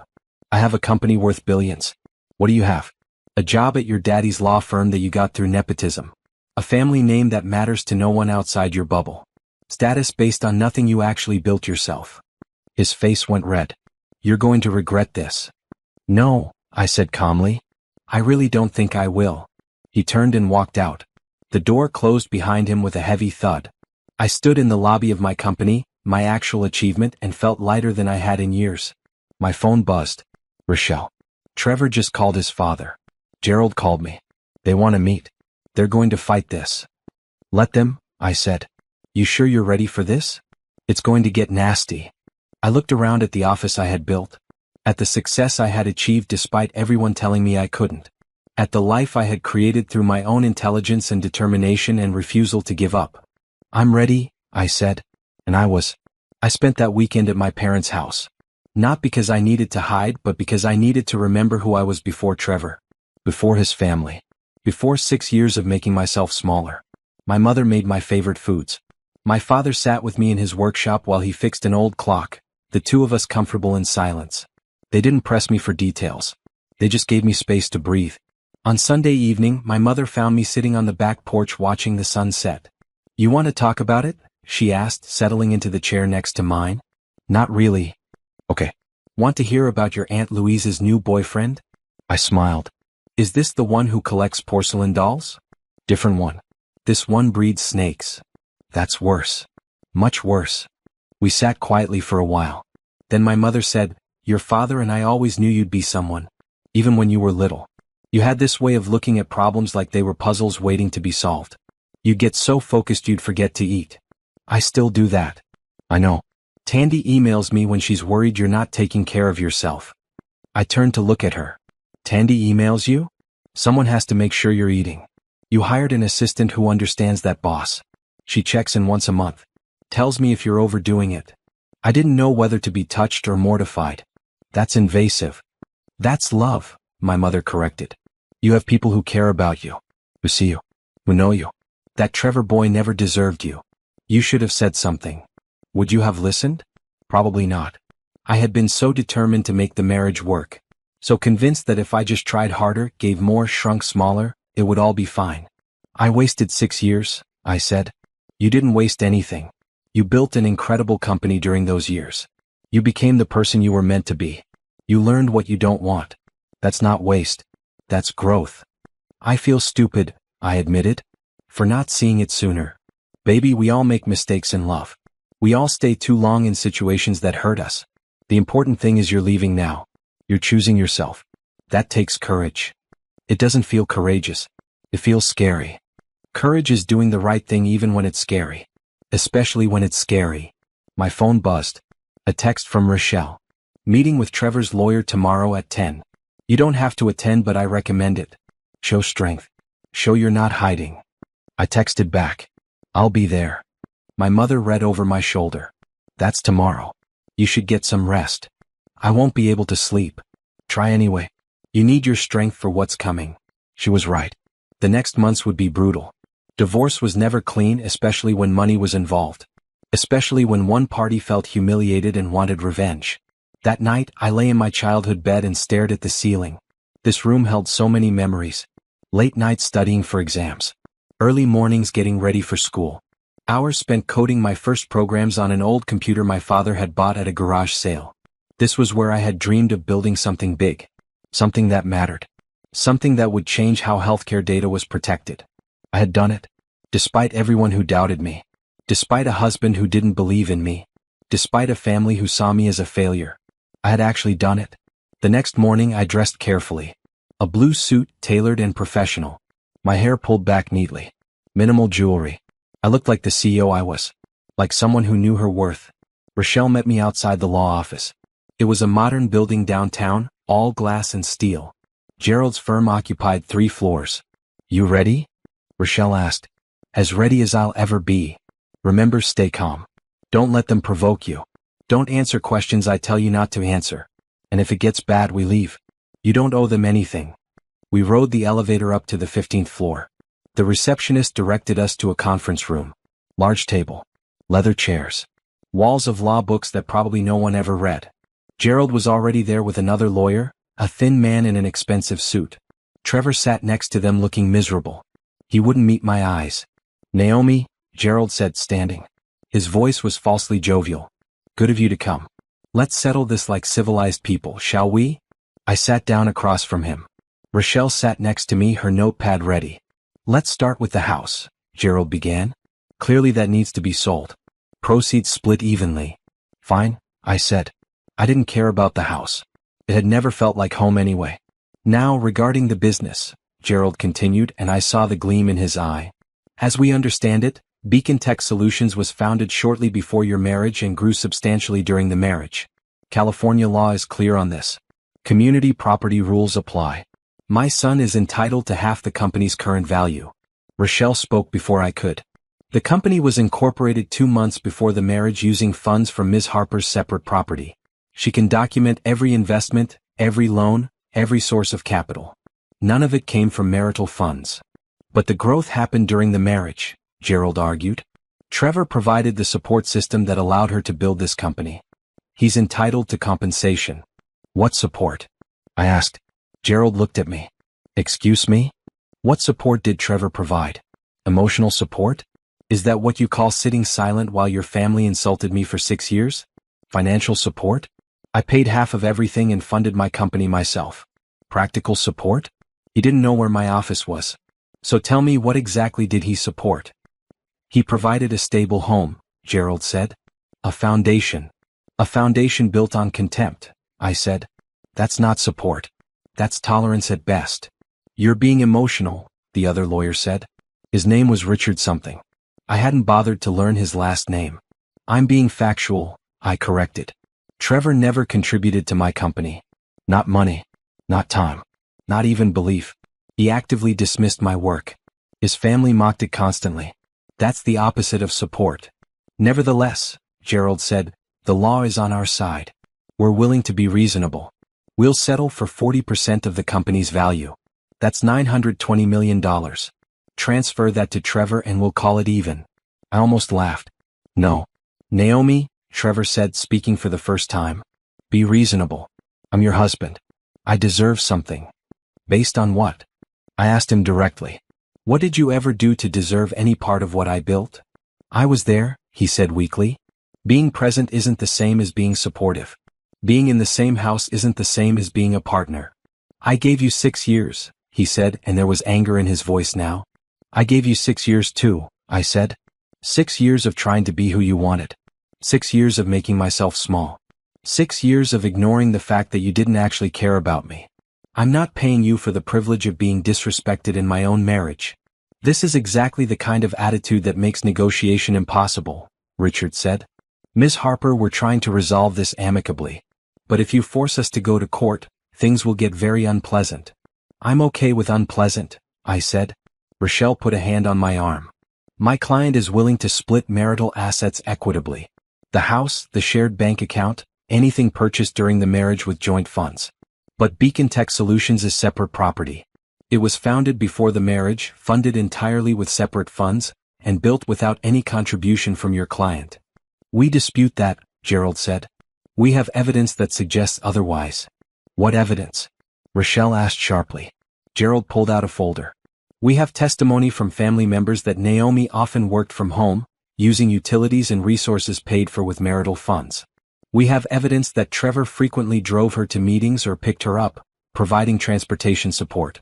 We have statements that he offered emotional support and encouragement, which contributed to her success. I stared at him. You're making that up. It's all documented, Gerald said smoothly. Trevor drove me to exactly 3 meetings in 6 years. All because my car was in the shop. He complained about it every time. And emotional support? He told me last week that he thought I was exaggerating about my success. He said he thought I was inflating things. Trevor's face went red. I didn't mean it like that. How did you mean it? He didn't answer. Let's take a break, Rochelle said. Give everyone time to cool down. Agreed, Richard said. We left the conference room. Rochelle pulled me into an empty office down the hall. They're going to fight dirty, she said. Gerald's fabricating support claims. They'll probably try to prove you used marital resources to build the company. I didn't. I can document everything. I know. But documentation takes time to review. And they'll drag this out as long as possible, running up legal fees, trying to pressure you into settling. I'm not settling. Not even a little. A few million to make this go away. Not $1, I said firmly. If I give them anything, I'm validating their claim that they deserve it. That Trevor contributed somehow. He didn't. He never did. And I won't pay him to go away. Rochelle studied me. Okay. Then we fight. But Naomi, this could take years. Could cost hundreds of thousands in legal fees. It could get very, very ugly. I don't care. You might care when they start digging into your personal life. When they try to make you look bad in court. When they bring up every argument, every fight, every mistake. Let them, I said. I have nothing to hide. My company is legitimate. My success is real. And anyone who looks at the evidence will see that Trevor contributed nothing. We went back to the conference room. Gerald had that satisfied look of someone who thinks he's winning. We have a counter-proposal, Rochelle said. Ms. Harper will agree to split the house proceeds 50-50. She'll split the joint bank account 50-50. She'll also agree to pay Mr. Thompson a settlement of $100,000 in recognition of 6 years of marriage. 100,000? Gerald laughed. That's insulting. It's generous, Rochelle countered, given that Mr. Thompson contributed nothing to the asset in question. But Ms. Harper is willing to acknowledge the years of marriage with a settlement. That's her final offer. Absolutely not, Gerald said. We want at least 10% of the company. That's $230 million. Then we'll see you in court, Rochelle said, standing up. I stood too. Trevor looked panicked. Wait, he said. Just wait. Can we talk about this? No, I said simply. You had 6 years to talk to me. To see me. To care about what I was building. You chose not to. Now you want to benefit from something you never supported? It doesn't work that way. This isn't fair, he said. You're right, I agreed. It's not fair. It wasn't fair when your family spent years treating me like a failure. It wasn't fair when you sat silent while they insulted me. It wasn't fair when you admitted you thought I was exaggerating my success. None of that was fair. But I'm not letting unfairness determine my future anymore. We'll destroy you in court, Gerald said. His jovial mask was gone. We'll make you look like the villain. Like an ungrateful wife who abandoned her marriage for money. Try it, I said. I'll show the judge every text message where Trevor threatened me. Every email from your wife telling me I owed your family an apology. Every piece of evidence that shows how you all treated me. Let's see how that plays. Gerald's face darkened. You're making a mistake. I've made plenty of mistakes, I said. Marrying your son was one of them. But leaving him isn't. I walked out of that conference room with my head high. Rochelle followed, trying to hide a smile. In the elevator, she said, that was either brilliant or catastrophic. Time will tell. I don't care which it is, I said. I'm done being afraid of them. Good, Rochelle said. Because they're going to come at you hard. But Naomi? I've never been more proud of you. My phone buzzed. A text from Veronica. Still on for coffee Thursday? I have so much to tell you about how my week has gone. Spoiler alert, it's been weird. I texted back. Definitely still on. I have stories too. That afternoon I went to my office for real. Not sneaking in on a weekend but walking through the door like the CEO I was. My employees greeted me normally, unaware of the personal drama happening in the background. Tandy met me at my office door. Boss. You good? Getting there. Need me to handle anything? Cancel anything? Hurt anyone? Just need to work. Got that Texas proposal ready? On your desk. Also, we got another inquiry. Hospital system in Oregon. They specifically asked for you by name. By name? By actual name. Naomi Harper. Not Ann Harper. Someone's been talking. I thought about Veronica. About that dinner. About how sometimes the worst moments lead to unexpected connections. Let's set up the meeting, I said. I'm done hiding.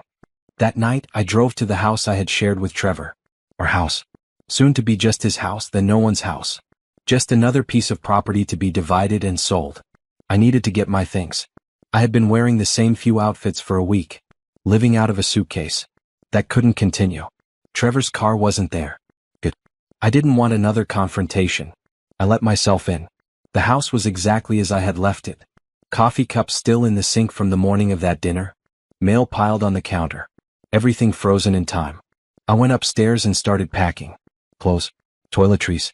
The few personal items I cared about. My laptop and files were already at the office. Everything else could be sold with the house. I was loading boxes into my car when Trevor pulled up. He got out slowly, looking exhausted. You're taking your stuff, he said. Yes. Where are you staying? That's not your concern. Naomi. He moved closer. Can we please just talk? Without lawyers. Without my family. Just us. There is no us, Trevor. There hasn't been for a long time. Maybe there never was. I loved you, he said. Did you? Or did you love the idea of me? The version of me that fit into your life without causing problems? He didn't answer. That's what I thought, I said. I loaded the last box, closed the trunk, stood looking at this man I had promised forever to. I hope you find someone who fits your family better, I said. Someone who wants to be small. Someone who's happy being tolerated instead of celebrated. That's not me. It never was.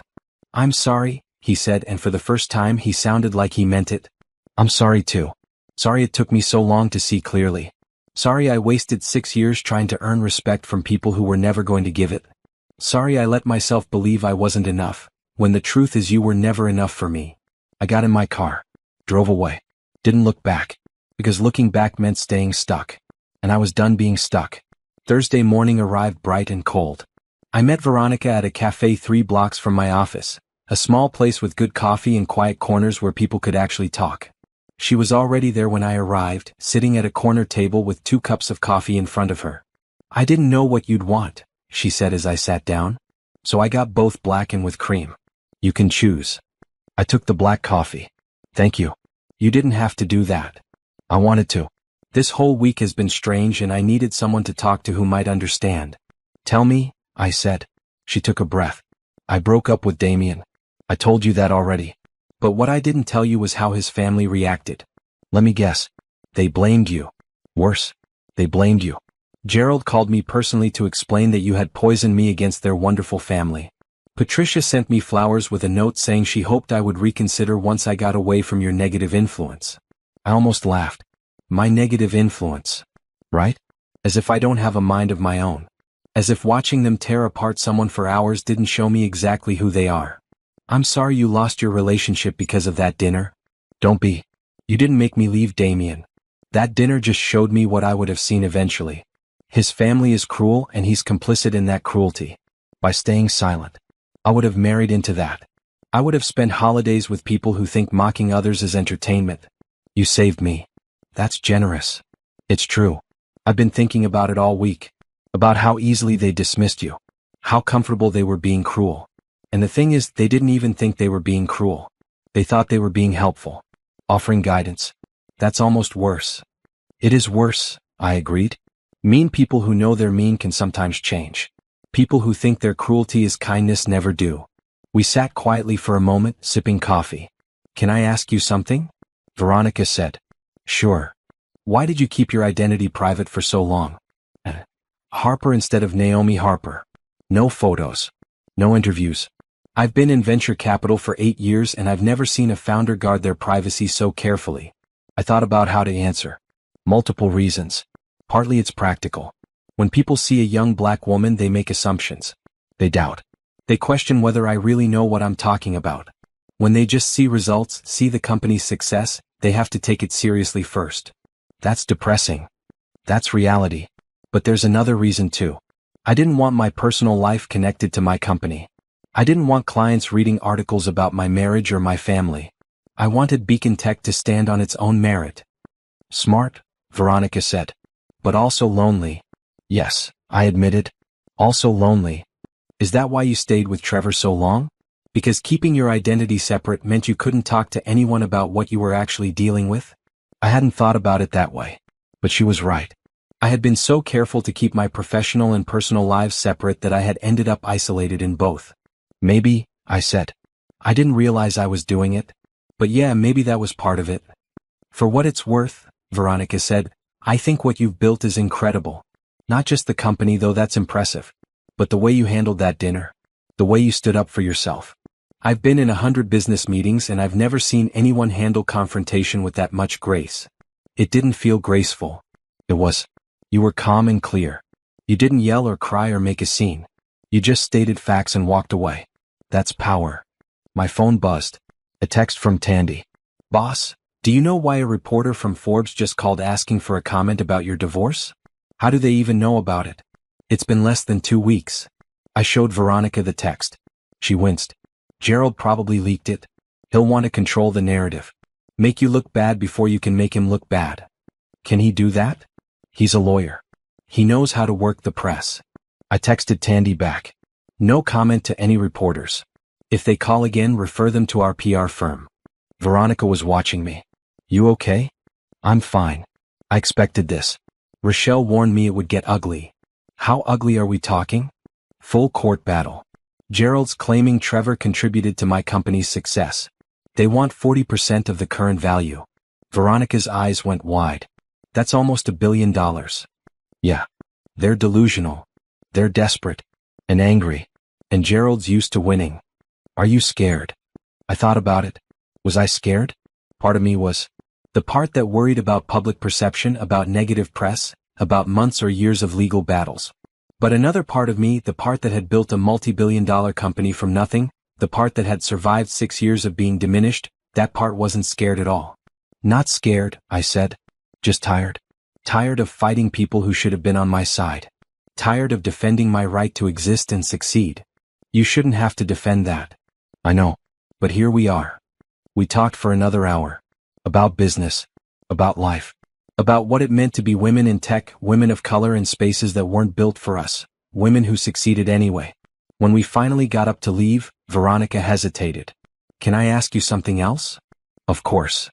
That investment proposal. I know this probably isn't the right time. But I meant it. If you're ever interested in discussing partnership with Harrison Ventures, I would love to talk. Real talk. Professional talk. Not ambush at family dinner talk. I smiled. I'll think about it. Once this divorce mess is settled. Fair enough. We exchanged actual phone numbers. Made plans to meet again. It felt strange making a friend out of what should have been a disaster. But sometimes the best things came from the worst situations. Walking back to my office, I felt lighter. Like talking to someone who understood, had released pressure I didn't know I was carrying. Tandy was waiting for me with a concerned expression. Boss, we need to talk about this Forbes thing. I did some digging. The reporter who called is known for writing hit pieces. Someone definitely fed them information. What kind of information? Questions about whether Beacon Tech is stable. Whether personal drama is affecting your leadership. Whether the company can survive if you're distracted by divorce proceedings. I sat down at my desk. Gerald's trying to tank my company. Looks like it. But boss, here's the thing. I've been here since day one. I've watched you build this. Your team believes in you. Your clients trust you. One nasty article won't change that. But it could scare potential clients. It could. Or it could backfire on them. Make them look petty and vindictive. She was right. But it still hurt. Gerald wasn't just going after my money. He was going after my reputation. Get me PR on the phone, I said. We need to get ahead of this. The next few weeks were brutal. Just like Rochelle had warned. Forbes did run an article, carefully worded to avoid libel but clearly questioning my stability and leadership. Other publications picked up the story. Tech blogs started speculating about Beacon Tech's future. My PR team went into overdrive. We scheduled interviews with friendly journalists. We released statements from satisfied clients. We showed revenue projections and growth metrics. We made it clear that Beacon Tech Solutions wasn't just one person but a whole team of talented professionals. Through it all, I kept working. Kept meeting with clients. Kept closing deals. Kept building. Because that's what I did. I built things. And no amount of Gerald's maneuvering could change that.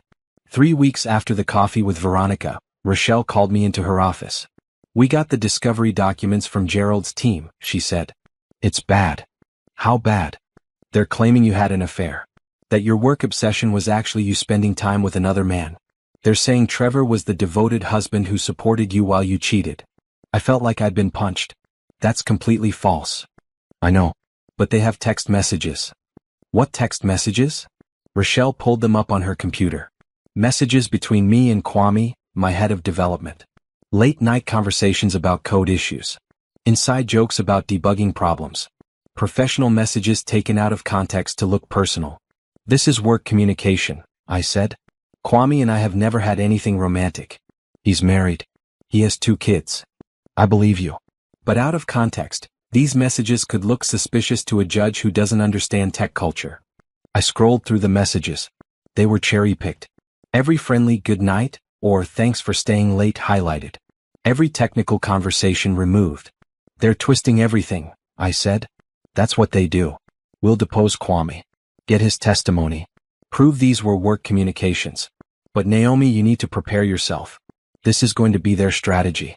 Make you look like the bad spouse. Like the one who destroyed the marriage. While ignoring 6 years of their behavior. Exactly. I left Rochelle's office feeling sick. Not because I was guilty of anything but because I was learning how easily truth could be manipulated. That evening, I called a meeting with my senior team. Tandy, Kwame, and 3 others. My core people. You probably know there's been press about my personal life, I said. My divorce is getting complicated. The other side is making things up to try to discredit me. I want to be transparent with all of you. This might get worse before it gets better. If anyone wants to distance themselves from me or from the company until this settles, I understand. No one moved. Boss, Kwame said, we know you. We work with you every day. We know there's nothing inappropriate between us. If they want to twist our work conversations into something else, that's on them. But I'm not going anywhere. Me neither, Tandy said. You built this company. You built this team. We're not abandoning you because your ex-husband's family is trying to cause trouble. The others nodded in agreement. I felt tears threaten. I swallowed them back. Thank you. All of you. We're in this together, Kwame said. That's what teams do. After they left, I sat alone in my office. Outside the window, the city lights were coming on. People going home to their families, their partners, their lives.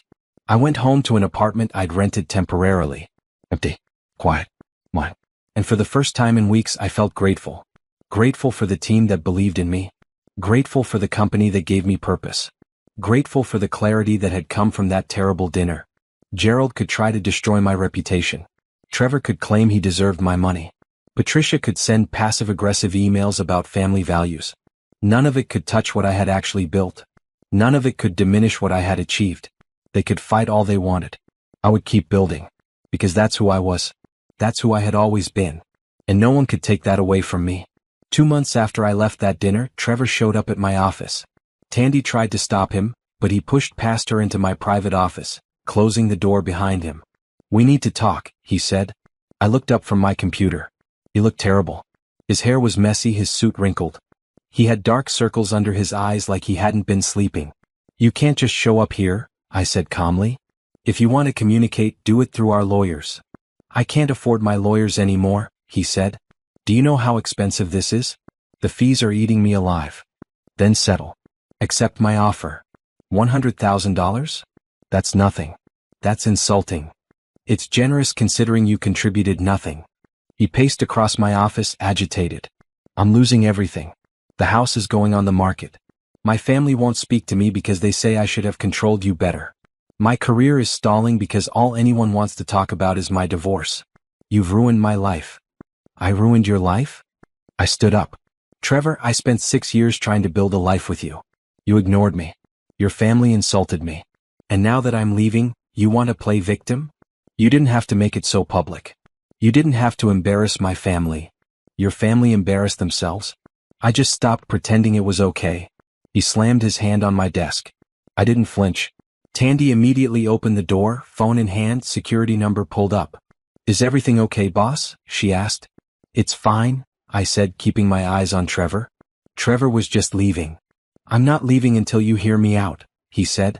Then I'm calling security, Tandy said. Wait. Trevor held up his hands. Please. Just 5 minutes. I nodded at Tandy. She left but didn't close the door all the way. What do you want? I asked Trevor. I want you to tell the truth. Tell the lawyers that I supported you. That I helped build this company. That I deserve something. I won't lie for you. It's not lying.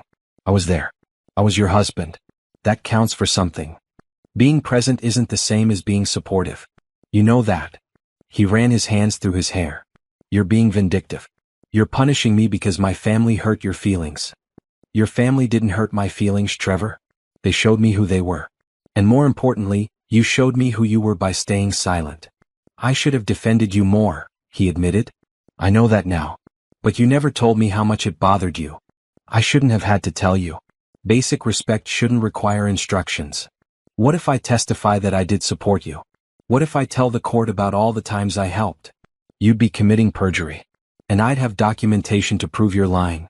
Email chains. Text messages. Calendar records showing you never attended a single company event. Never met a single employee until this disaster started. Never showed any interest in my work. His face fell. So that's it? You're just going to destroy me? I'm not destroying you. I'm refusing to reward you for doing nothing. There's a difference. I loved you, he said, and his voice cracked. You loved the idea of me. The version that fit neatly into your life. But you never loved the real me because you never bothered to know the real me. That's not true. I walked around my desk to face him directly. Tell me my middle name. He stared at me. What? My middle name. If you loved me, you should know it. He opened his mouth, closed it. It's Grace. My middle name is Grace. We've been married for 6 years and you don't know my middle name. That's not fair. Lots of people don't know their spouse's middle name. What's my mother's name? Patricia. That's your mother's name. Mine is Diane. What's my favorite food? Silence. What's my biggest fear? What makes me laugh? What do I dream about when I think about the future? I don't. You don't know. Because you never asked. Because you never cared to know. You were married to your idea of me, not to the actual me. He sank into one of my office chairs. I messed up. Yes. I'm sorry. I know. But sorry doesn't fix 6 years of indifference. Sorry doesn't give me back the time I spent trying to earn your respect. Sorry doesn't make this marriage worth saving. What if I changed? What if I started paying attention now? It's too late, Trevor. Even if you meant it, which I doubt, the foundation is broken. You can't build a marriage on someone finally deciding you're worth noticing after they discover you're successful. That's not love. That's opportunism. So you're just done? No second chance. I gave you 6 years of chances. Every day I tried to connect with you. Every time I shared something about my work and you ignored it. Every family dinner where you stayed silent while they tore me apart. Those were all chances. You used them up. He stood slowly. My father says we're going to win in court. Your father is delusional. He says the judge will see you as an unfaithful wife who abandoned her marriage. Based on fabricated evidence that will fall apart under scrutiny. Trevor, you're going to lose. Not because I'm more powerful or have better lawyers. But because the truth is on my side. I built something real. You did nothing to help. No amount of lying or manipulation will change those facts. You used to be kind, he said quietly. What happened to you? I grew a spine, I said. I stopped accepting scraps and started demanding what I deserve. If that seems like a personality change, it's because you only ever saw the version of me that made you comfortable. I don't even recognize you anymore. Good. Because the person you thought you married never really existed. She was a performance. An attempt to fit into your family. I'm done performing. He walked to the door. Stopped. Turned back. Do you hate me? I thought about it. Did I hate him? Hate required energy, emotion, investment. I felt none of those things. No, I said honestly. I don't hate you. I just don't care about you anymore. And that's worse, isn't it? He left without another word. Tandy appeared immediately. You okay? Yeah. Just tired. He looked rough. He's realizing he's going to lose. That's hard for people who've never lost before. My phone rang. Rochelle. Trevor just left my office building, she said. Security footage shows he was there for 20 minutes. Please tell me you didn't talk to him without me present. He showed up. I handled it. Naomi. I didn't say anything that would hurt our case. I just told him the truth. The truth is often what hurts cases. What did he want? He wanted me to lie. To say he supported me. To give him money he doesn't deserve. And you said? I said no. I said the truth would come out. I said he was going to lose. Rochelle sighed. Okay. Not ideal but not terrible. Just please next time, call me before you have any interaction with him. There won't be a next time. He knows where I stand now. After we hung up, I tried to go back to work. But I couldn't focus. Trevor's visit had stirred up emotions I thought I had processed. Not anger. Not sadness. Just exhaustion. Exhaustion at having to defend my right to leave. Exhaustion at having to prove I deserved what I had built. Exhaustion at fighting people who should have been supporting me from the beginning. I left early. Went back to my apartment. Made dinner. Ate alone. This was my life now. Solitary. Quiet. Mine. Was it lonely? Sometimes. But it was better than being lonely in a marriage. Better than being surrounded by people who didn't see me. My phone buzzed. A text from Veronica. Coffee tomorrow? I have news. I texted back. Sure. Same place. Perfect. 10 a.m. The next morning I met Veronica at our usual cafe. She looked excited, her eyes bright. What's the news? I asked. I'm starting my own firm. I smiled. Really? Really? I've been thinking about it since the engagement fell apart. Harrison Ventures is a good firm, but I want to build something that reflects my values. I want to invest in founders who are overlooked. Women. People of color. People who build real solutions to real problems. That sounds incredible. I have some investors lined up. I have a business plan. I have a vision. What I don't have is a flagship partner. Someone whose company would give my new firm credibility. She looked at me meaningfully. You want Beacon Tech as your first major investment, I said. I want to offer you partnership. Not just money. Real collaboration. Access to our network. Strategic support. But only if you're interested. Only if it makes sense for you. I thought about it. I had been running Beacon Tech alone for so long. Making every decision. Carrying every burden. Part of me liked the independence. But another part was tired. Tired of doing everything myself. What would partnership look like? I asked. We'd invest capital in exchange for a minority stake. Maybe 15%. You'd keep majority control. But you'd have our resources. Our connections. Our expertise. Why me? Why Beacon Tech? Because you're brilliant. Because your company solves a real problem. Because you've built something that matters. And honestly, because I watched you handle the worst dinner party ever with more grace than I've seen from most people in perfect situations. If you can do that, you can handle anything. I need to think about it. Of course, take your time. I'm not going anywhere. We talked about other things. Her plans for the new firm. My ongoing divorce battle. The challenges of being women in industries that still didn't always take us seriously. When I got back to my office, Tandy had a message for me. Rochelle called. Urgent. I called her back immediately. Good news, Rochelle said. Trevor's lawyer withdrew from the case. What? Why? Turns out fabricating evidence is frowned upon by the Bar Association. Richard got cold feet. Didn't want to risk his license. So what happens now? Trevor needs to find a new lawyer, which will take time, and cost money he doesn't have. We're in a strong position. I think he'll have to settle. On our terms? On our terms. I'll reach out to him directly. See if we can resolve this without going to court. After we hung up, I sat at my desk and let the news sink in. This could be over soon. The divorce. The battle. The constant stress of legal proceedings. I could move forward. Build my life. Figure out what came next. That evening I went for a walk. The city was beautiful at dusk, lights coming on, people heading home. I thought about everything that had happened. The dinner that changed everything. The revelation that freed me. The battle that showed me my own strength. I thought about Trevor showing up at my office looking desperate. About Gerald's attempts to destroy my reputation failing. About Patricia's fake concern being exposed as manipulation. I thought about my team standing by me. About clients who trusted my leadership. About Veronica offering real partnership. I thought about the life I had now. Smaller in some ways. No husband. No in-laws. No family gatherings where I had to make myself acceptable. But bigger in the ways that mattered. My company growing. My reputation solid. My sense of self finally strong and clear. I had lost a marriage. But I had gained myself. And that, I realized, was worth everything. 6 months after that dinner, my divorce was finalized. Trevor settled. He took half the house proceeds, the joint bank account, and $50,000. Not the $100,000 I had offered originally, because Rochelle negotiated down when his case fell apart. He signed the papers without argument. Without fight. Without any more attempts to claim he deserved part of my company. I was free. The day the papers were filed, I took myself out for dinner. A nice restaurant. A table by the window. Good wine and better food.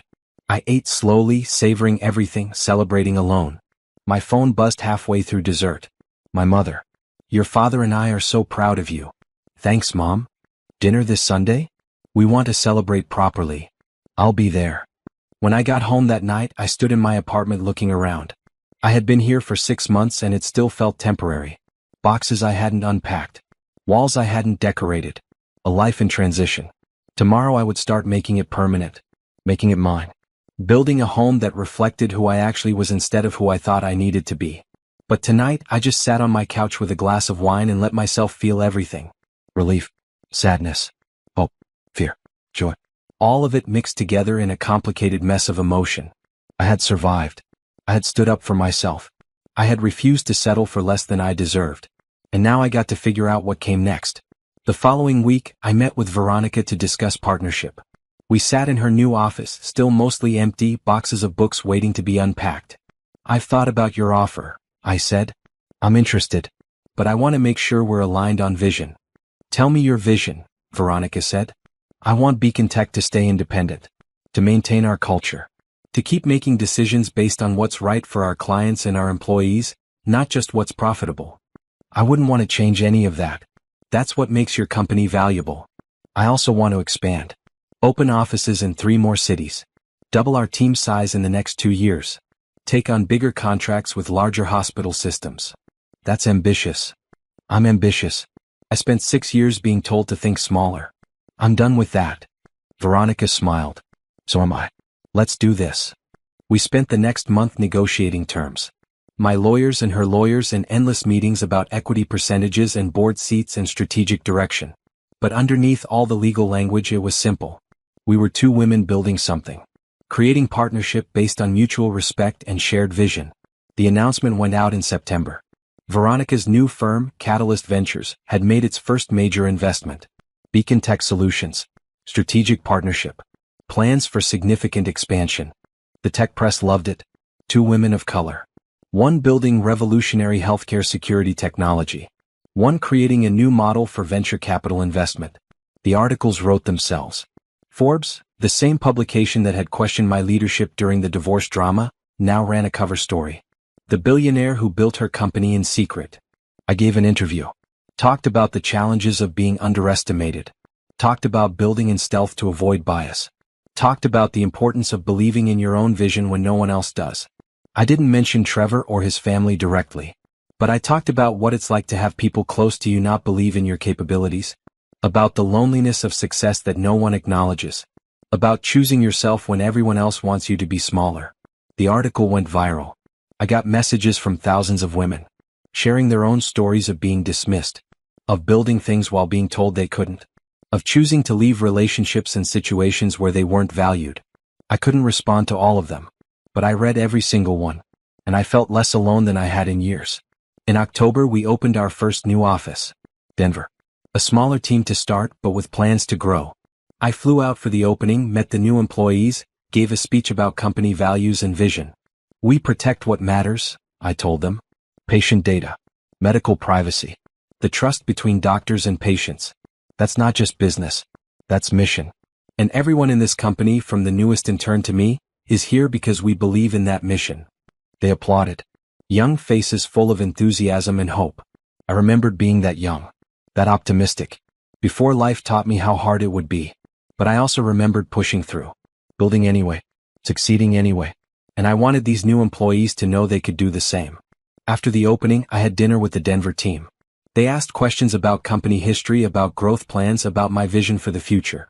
They treated me like a CEO, like a leader, like someone whose opinions mattered. It was such a contrast to family dinners with the Thompsons, where every word I said was dismissed or mocked, where my success was treated as luck or exaggeration, where I had to fight for basic respect. Flying home, I thought about how different my life was now, how much lighter I felt without the weight of trying to make myself acceptable to people who would never truly accept me. In November, I gave a keynote speech at a tech conference. 5,000 people in attendance. The event organizers had been asking for 2 years. I had finally said yes. My topic was building while underestimated. I talked about being young and black and female in tech. About the assumptions people made. About being called aggressive when I was assertive. Being called emotional when I was passionate. Being called lucky when I succeeded through skill and work. I talked about my company. About building it quietly. About choosing privacy to avoid bias. About the strategy of letting my work speak before letting people see who I was. I talked about the dinner. Not naming names. Not pointing fingers. But sharing the story of success that no one recognized because they had already decided I wasn't capable of it. The people closest to you should be your biggest supporters, I said. But sometimes they're your biggest doubters. And when that happens, you have a choice. You can shrink to fit their limited vision of you. Or you can grow beyond their ability to see you. I chose growth, even when it meant leaving people behind. The applause was thunderous. Standing ovation. Afterwards, dozens of people came up to share their own stories. To say thank you. To say they needed to hear that. A young woman, maybe 23, with bright eyes and nervous energy. I'm in graduate school for computer science. My family keeps asking when I'm going to get a real job. Your story gives me hope. Keep building, I told her. They'll see eventually. And if they don't, you'll find people who do. An older man, probably in his 60s. I've been in tech for 40 years. I've never heard anyone speak about this so honestly. Thank you for your courage. Thank you for listening. Person after person. Each with their own version of being underestimated. Each finding recognition in my story. I stayed until everyone who wanted to talk had talked to me. It was exhausting. It was overwhelming. It was exactly what I needed. In the audience, I had noticed someone. Sitting in the third row, asking thoughtful questions during the Q&A portion. A man about my age, professionally dressed, with an easy smile and intelligent eyes. His question had been about environmental considerations in data center management. Specific. Technical. The kind of question that showed real knowledge. Afterwards he approached me. Naomi Harper. I'm Kwame Edwards. Wait, different Kwame. Not my head of development. This was confusing. Not Kwame from your company, he clarified, reading my expression. Different Kwame. I'm an environmental engineer. I work on sustainable technology solutions. That explains your question about data centers. I've been following Beacon Tech for 2 years. Your approach to security is impressive. But I've also been curious about your environmental footprint. We're carbon neutral, I said. As of last year. His eyebrows rose. Really? That's rare for tech companies your size. It matters. If we're going to build technology that protects people, we should also protect the planet they live on. I like that philosophy. We talked for 20 minutes. About sustainability in tech. About the challenges of balancing growth with environmental responsibility. About the future of green computing. It was easy conversation. He listened when I talked. Asked follow-up questions. Treated me like an equal, not like a celebrity or a billionaire or anything other than a person with interesting ideas. Would you want to get coffee sometime? He asked. I'd love to hear more about how you achieved carbon neutrality. And I have some thoughts on ways to improve efficiency if you're interested. Coffee sounds good, I said. We exchanged numbers. Made tentative plans for the following week. Walking away, I felt something I hadn't felt in a long time. Not attraction exactly, though he was attractive. Not romance, though there might be potential there. Just interest. Curiosity. The possibility of connection with someone who saw me as I actually was. In December, I had coffee with Kwame Edwards. We talked for 3 hours. About work mostly. His projects in sustainable urban development. My company's expansion plans. The intersection of our fields. But also about other things. Books we'd read. Places we'd traveled. Families we'd grown up in. He told me about his parents, both professors who had encouraged his curiosity from a young age. I told him about mine, who had believed in me even when no one else did. My mother used to say that being underestimated is a superpower, I told him. When people expect nothing from you, you can exceed their expectations just by being yourself. Smart woman. She really is. At the end of coffee, he didn't ask about a second date. He asked if I'd be interested in consulting on one of his projects. A sustainable technology initiative that needed security protocols. We could collaborate, he said. Professionally. I'd like that. We met 3 more times over the next month. Always professional. Always focused on work. But with an undercurrent of something else. Something that felt like possibility. He never asked about my divorce. Never Googled me and brought up my personal drama. Never treated me like a billionaire or a celebrity. Just treated me like Naomi. Like a person with expertise and ideas and value beyond her net worth. It was refreshing. It was different. It was exactly what I didn't know I needed. On Christmas Eve, I had dinner with my parents. Just the 3 of us. Good food, easy conversation, no stress. You look happy, my mother said. I am happy. Happier than I've seen you in years. The last 6 years weren't great, I admitted. No, my father agreed. They weren't. But you're through them now. You're building the life you want. That takes strength. It takes knowing your worth, my mother added. Which you finally do. After dinner, sitting in my childhood living room, I thought about where I had been a year ago. Married to a man who didn't see me. Part of a family that treated me like a burden. Building a company that no one acknowledged. And where I was now. Single. Free. Growing. Building partnerships based on respect. Making friends who valued me. Opening myself to possibilities I hadn't allowed before. I still had hard days. Days when I missed having a partner, even though I didn't miss Trevor specifically. Days when I felt lonely. Days when the freedom felt more like emptiness. But mostly I felt grateful.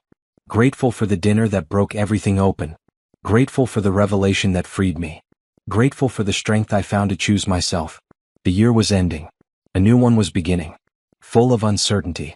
Full of possibility. Full of life on my own terms. I went home to my apartment that night. It was still mostly bare. Still mostly undecorated. But I had started to make it mine. Pictures on the walls. Books on the shelves. Plants in the windows. It was becoming home. Slowly. Carefully. In ways that felt true to who I actually was. My phone buzzed. A text from Kwame Edwards. Happy holidays. Hope you're enjoying time with family. I'm thinking about that security protocol discussion we had last week. I have some ideas. Coffee in the new year? I smiled and texted back. Coffee sounds perfect. Then another text. From Veronica. Happy Christmas Eve. Thank you for taking a chance on partnership. Best decision I've made this year. Here's to building something great together. I looked at these messages. From people who saw me. Who valued me. Who treated collaboration as mutual respect rather than charity or tolerance. This was what partnership should feel like. This was what friendship should feel like. This was what life should feel like when you weren't trying to shrink yourself to fit someone else's limitations. I poured myself a glass of wine. Stood at my window looking out at the city. Lights everywhere. People in their homes celebrating holidays in whatever way made sense to them. I raised my glass to my reflection in the window. To survival. To growth. To becoming the person I was meant to be all along. To freedom. To finally being enough for myself. 1 year after the dinner that changed everything, I stood on stage at another tech conference. This one was bigger. More prestigious. The kind of event where CEOs and founders shared vision and strategy. My keynote was titled, Building Your Own Table. A year ago, I sat at a dinner table where every person present dismissed my work, my intelligence, and my right to be taken seriously. They had decided who I was without ever really knowing me. And for a long time I accepted their judgment. I tried to prove them wrong by making myself smaller, hoping that if I was small enough, inoffensive enough, quiet enough, they might eventually see my value.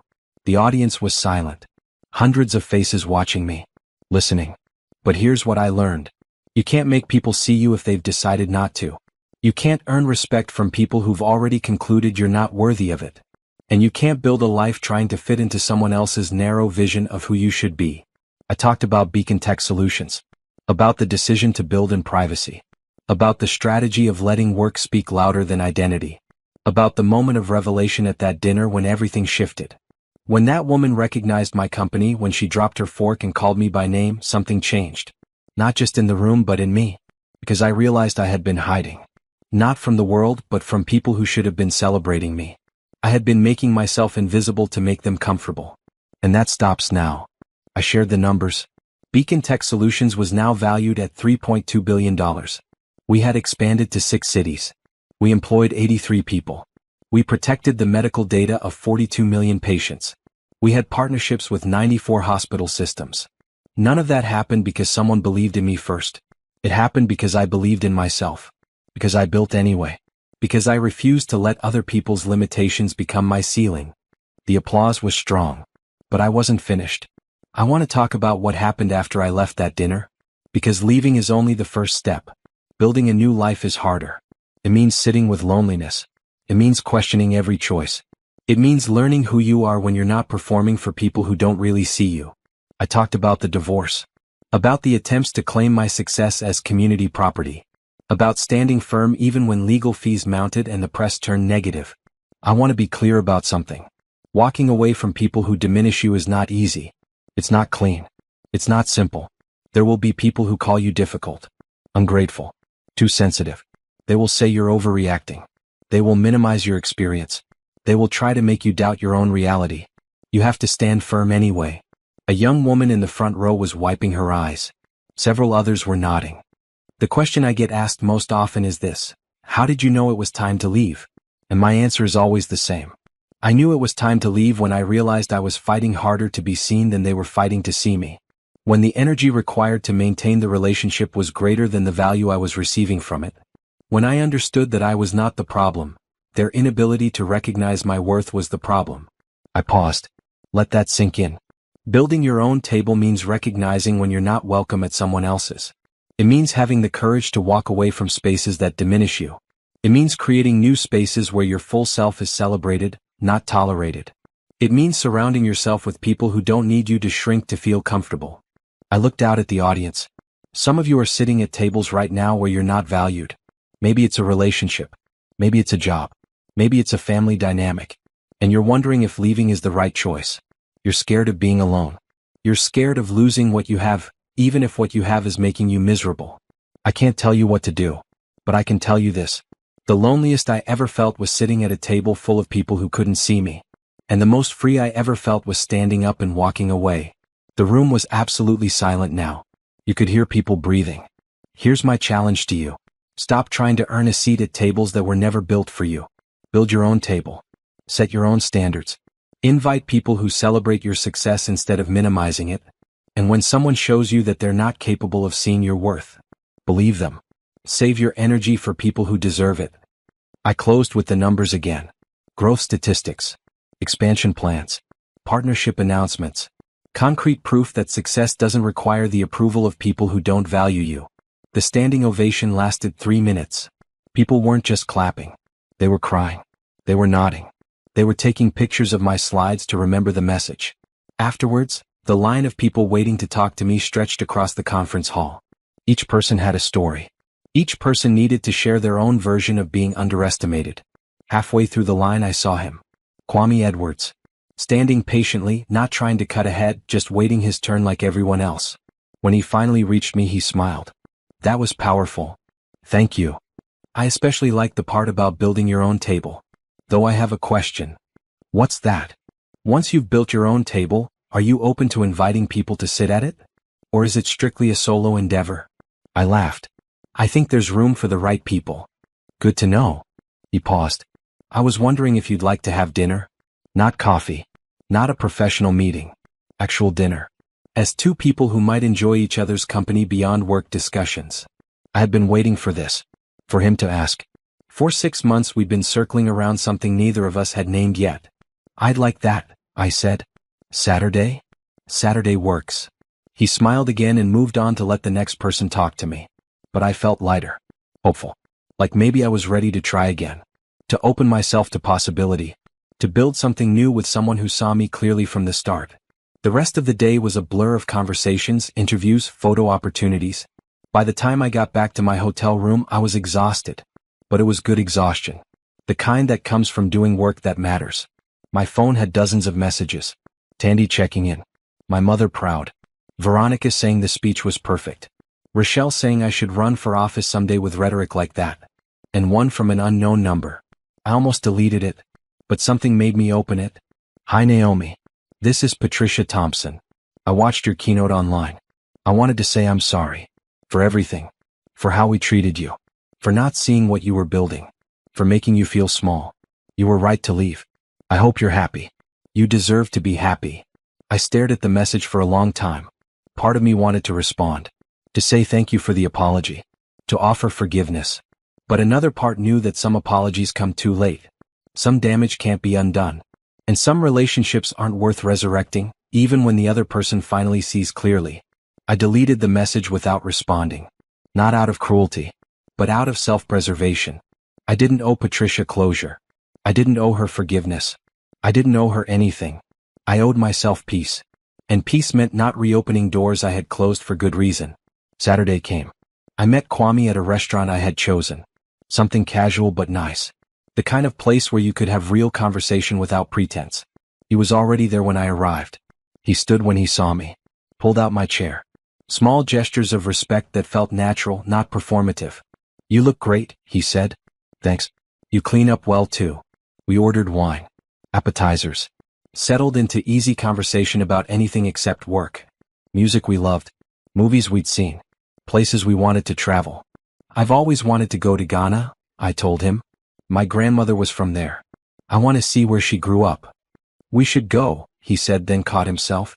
I mean, not we as in together necessarily. I just meant if you go, that would be amazing. I smiled at his sudden nervousness. We could go together. Someday. If this goes well. This, he repeated. You mean this date? I mean this attempt at building something new. Seeing if we fit together in ways that matter. I'd like that, he said. The building something part. I'm good at building things. Me too. We talked for 3 hours. About family. About dreams. About what we wanted from life beyond professional success.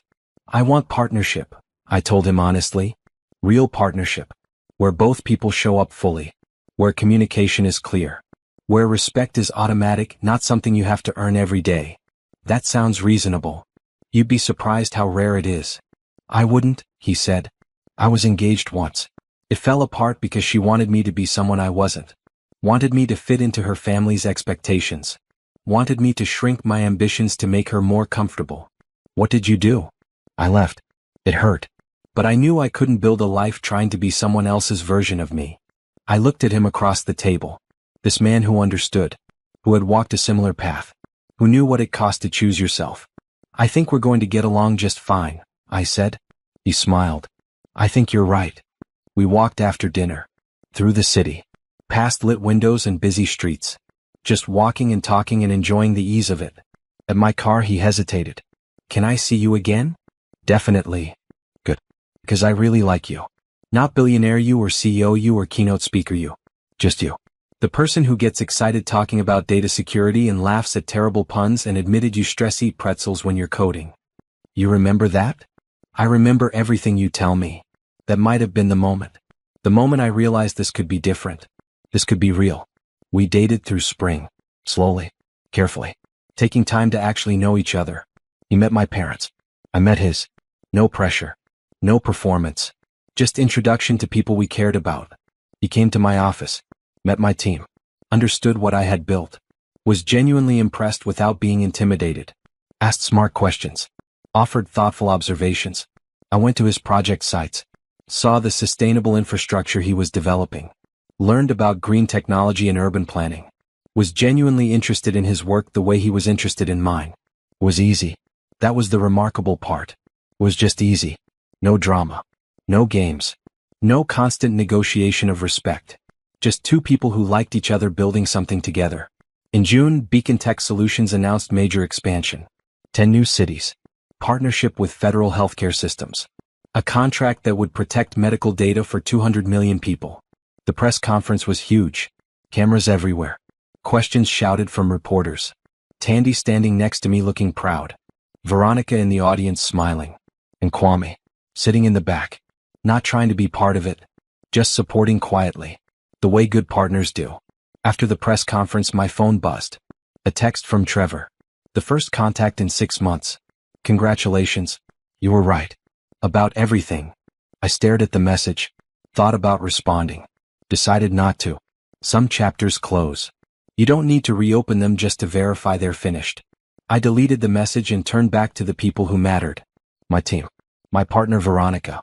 My parents who had driven in for the announcement. Kwame who was waiting patiently for the chaos to settle. Ready to celebrate? Tandy asked. Absolutely. We went out. The whole team. Plus families. Plus friends.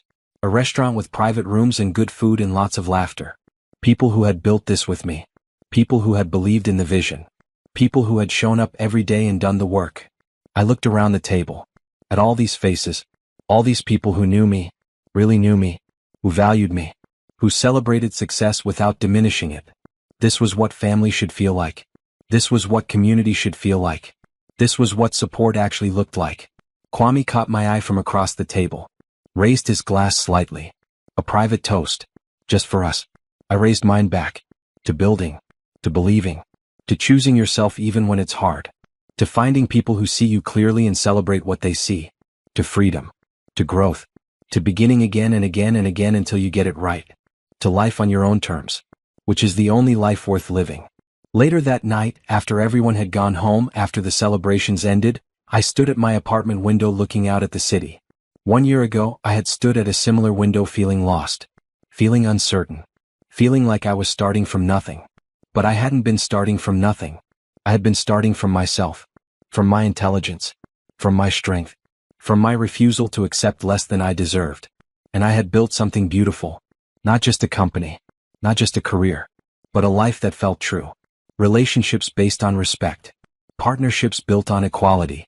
Success that no one could minimize or dismiss. My phone buzzed. Kwame. Thank you for letting me be part of tonight. Your team is incredible. Your vision is inspiring. You're impressive. Sleep well. I smiled and texted back. Thank you for being there. See you tomorrow? Definitely tomorrow. I got ready for bed. Thought about the keynote speech. About the message I had tried to convey. About the young woman in the front row who had been crying. I hope she heard what I was really saying. That leaving is hard. That rebuilding is harder. But that both are worth it. That you cannot build a real life on a foundation of making yourself small. That success means nothing if you're not actually being yourself while achieving it. I hoped she would find her own courage, her own strength, her own version of walking away from tables that didn't value her presence. I hoped she would build something beautiful. As I fell asleep, I thought about that dinner 1 year ago. About the moment when Veronica recognized my company. About the fork dropping.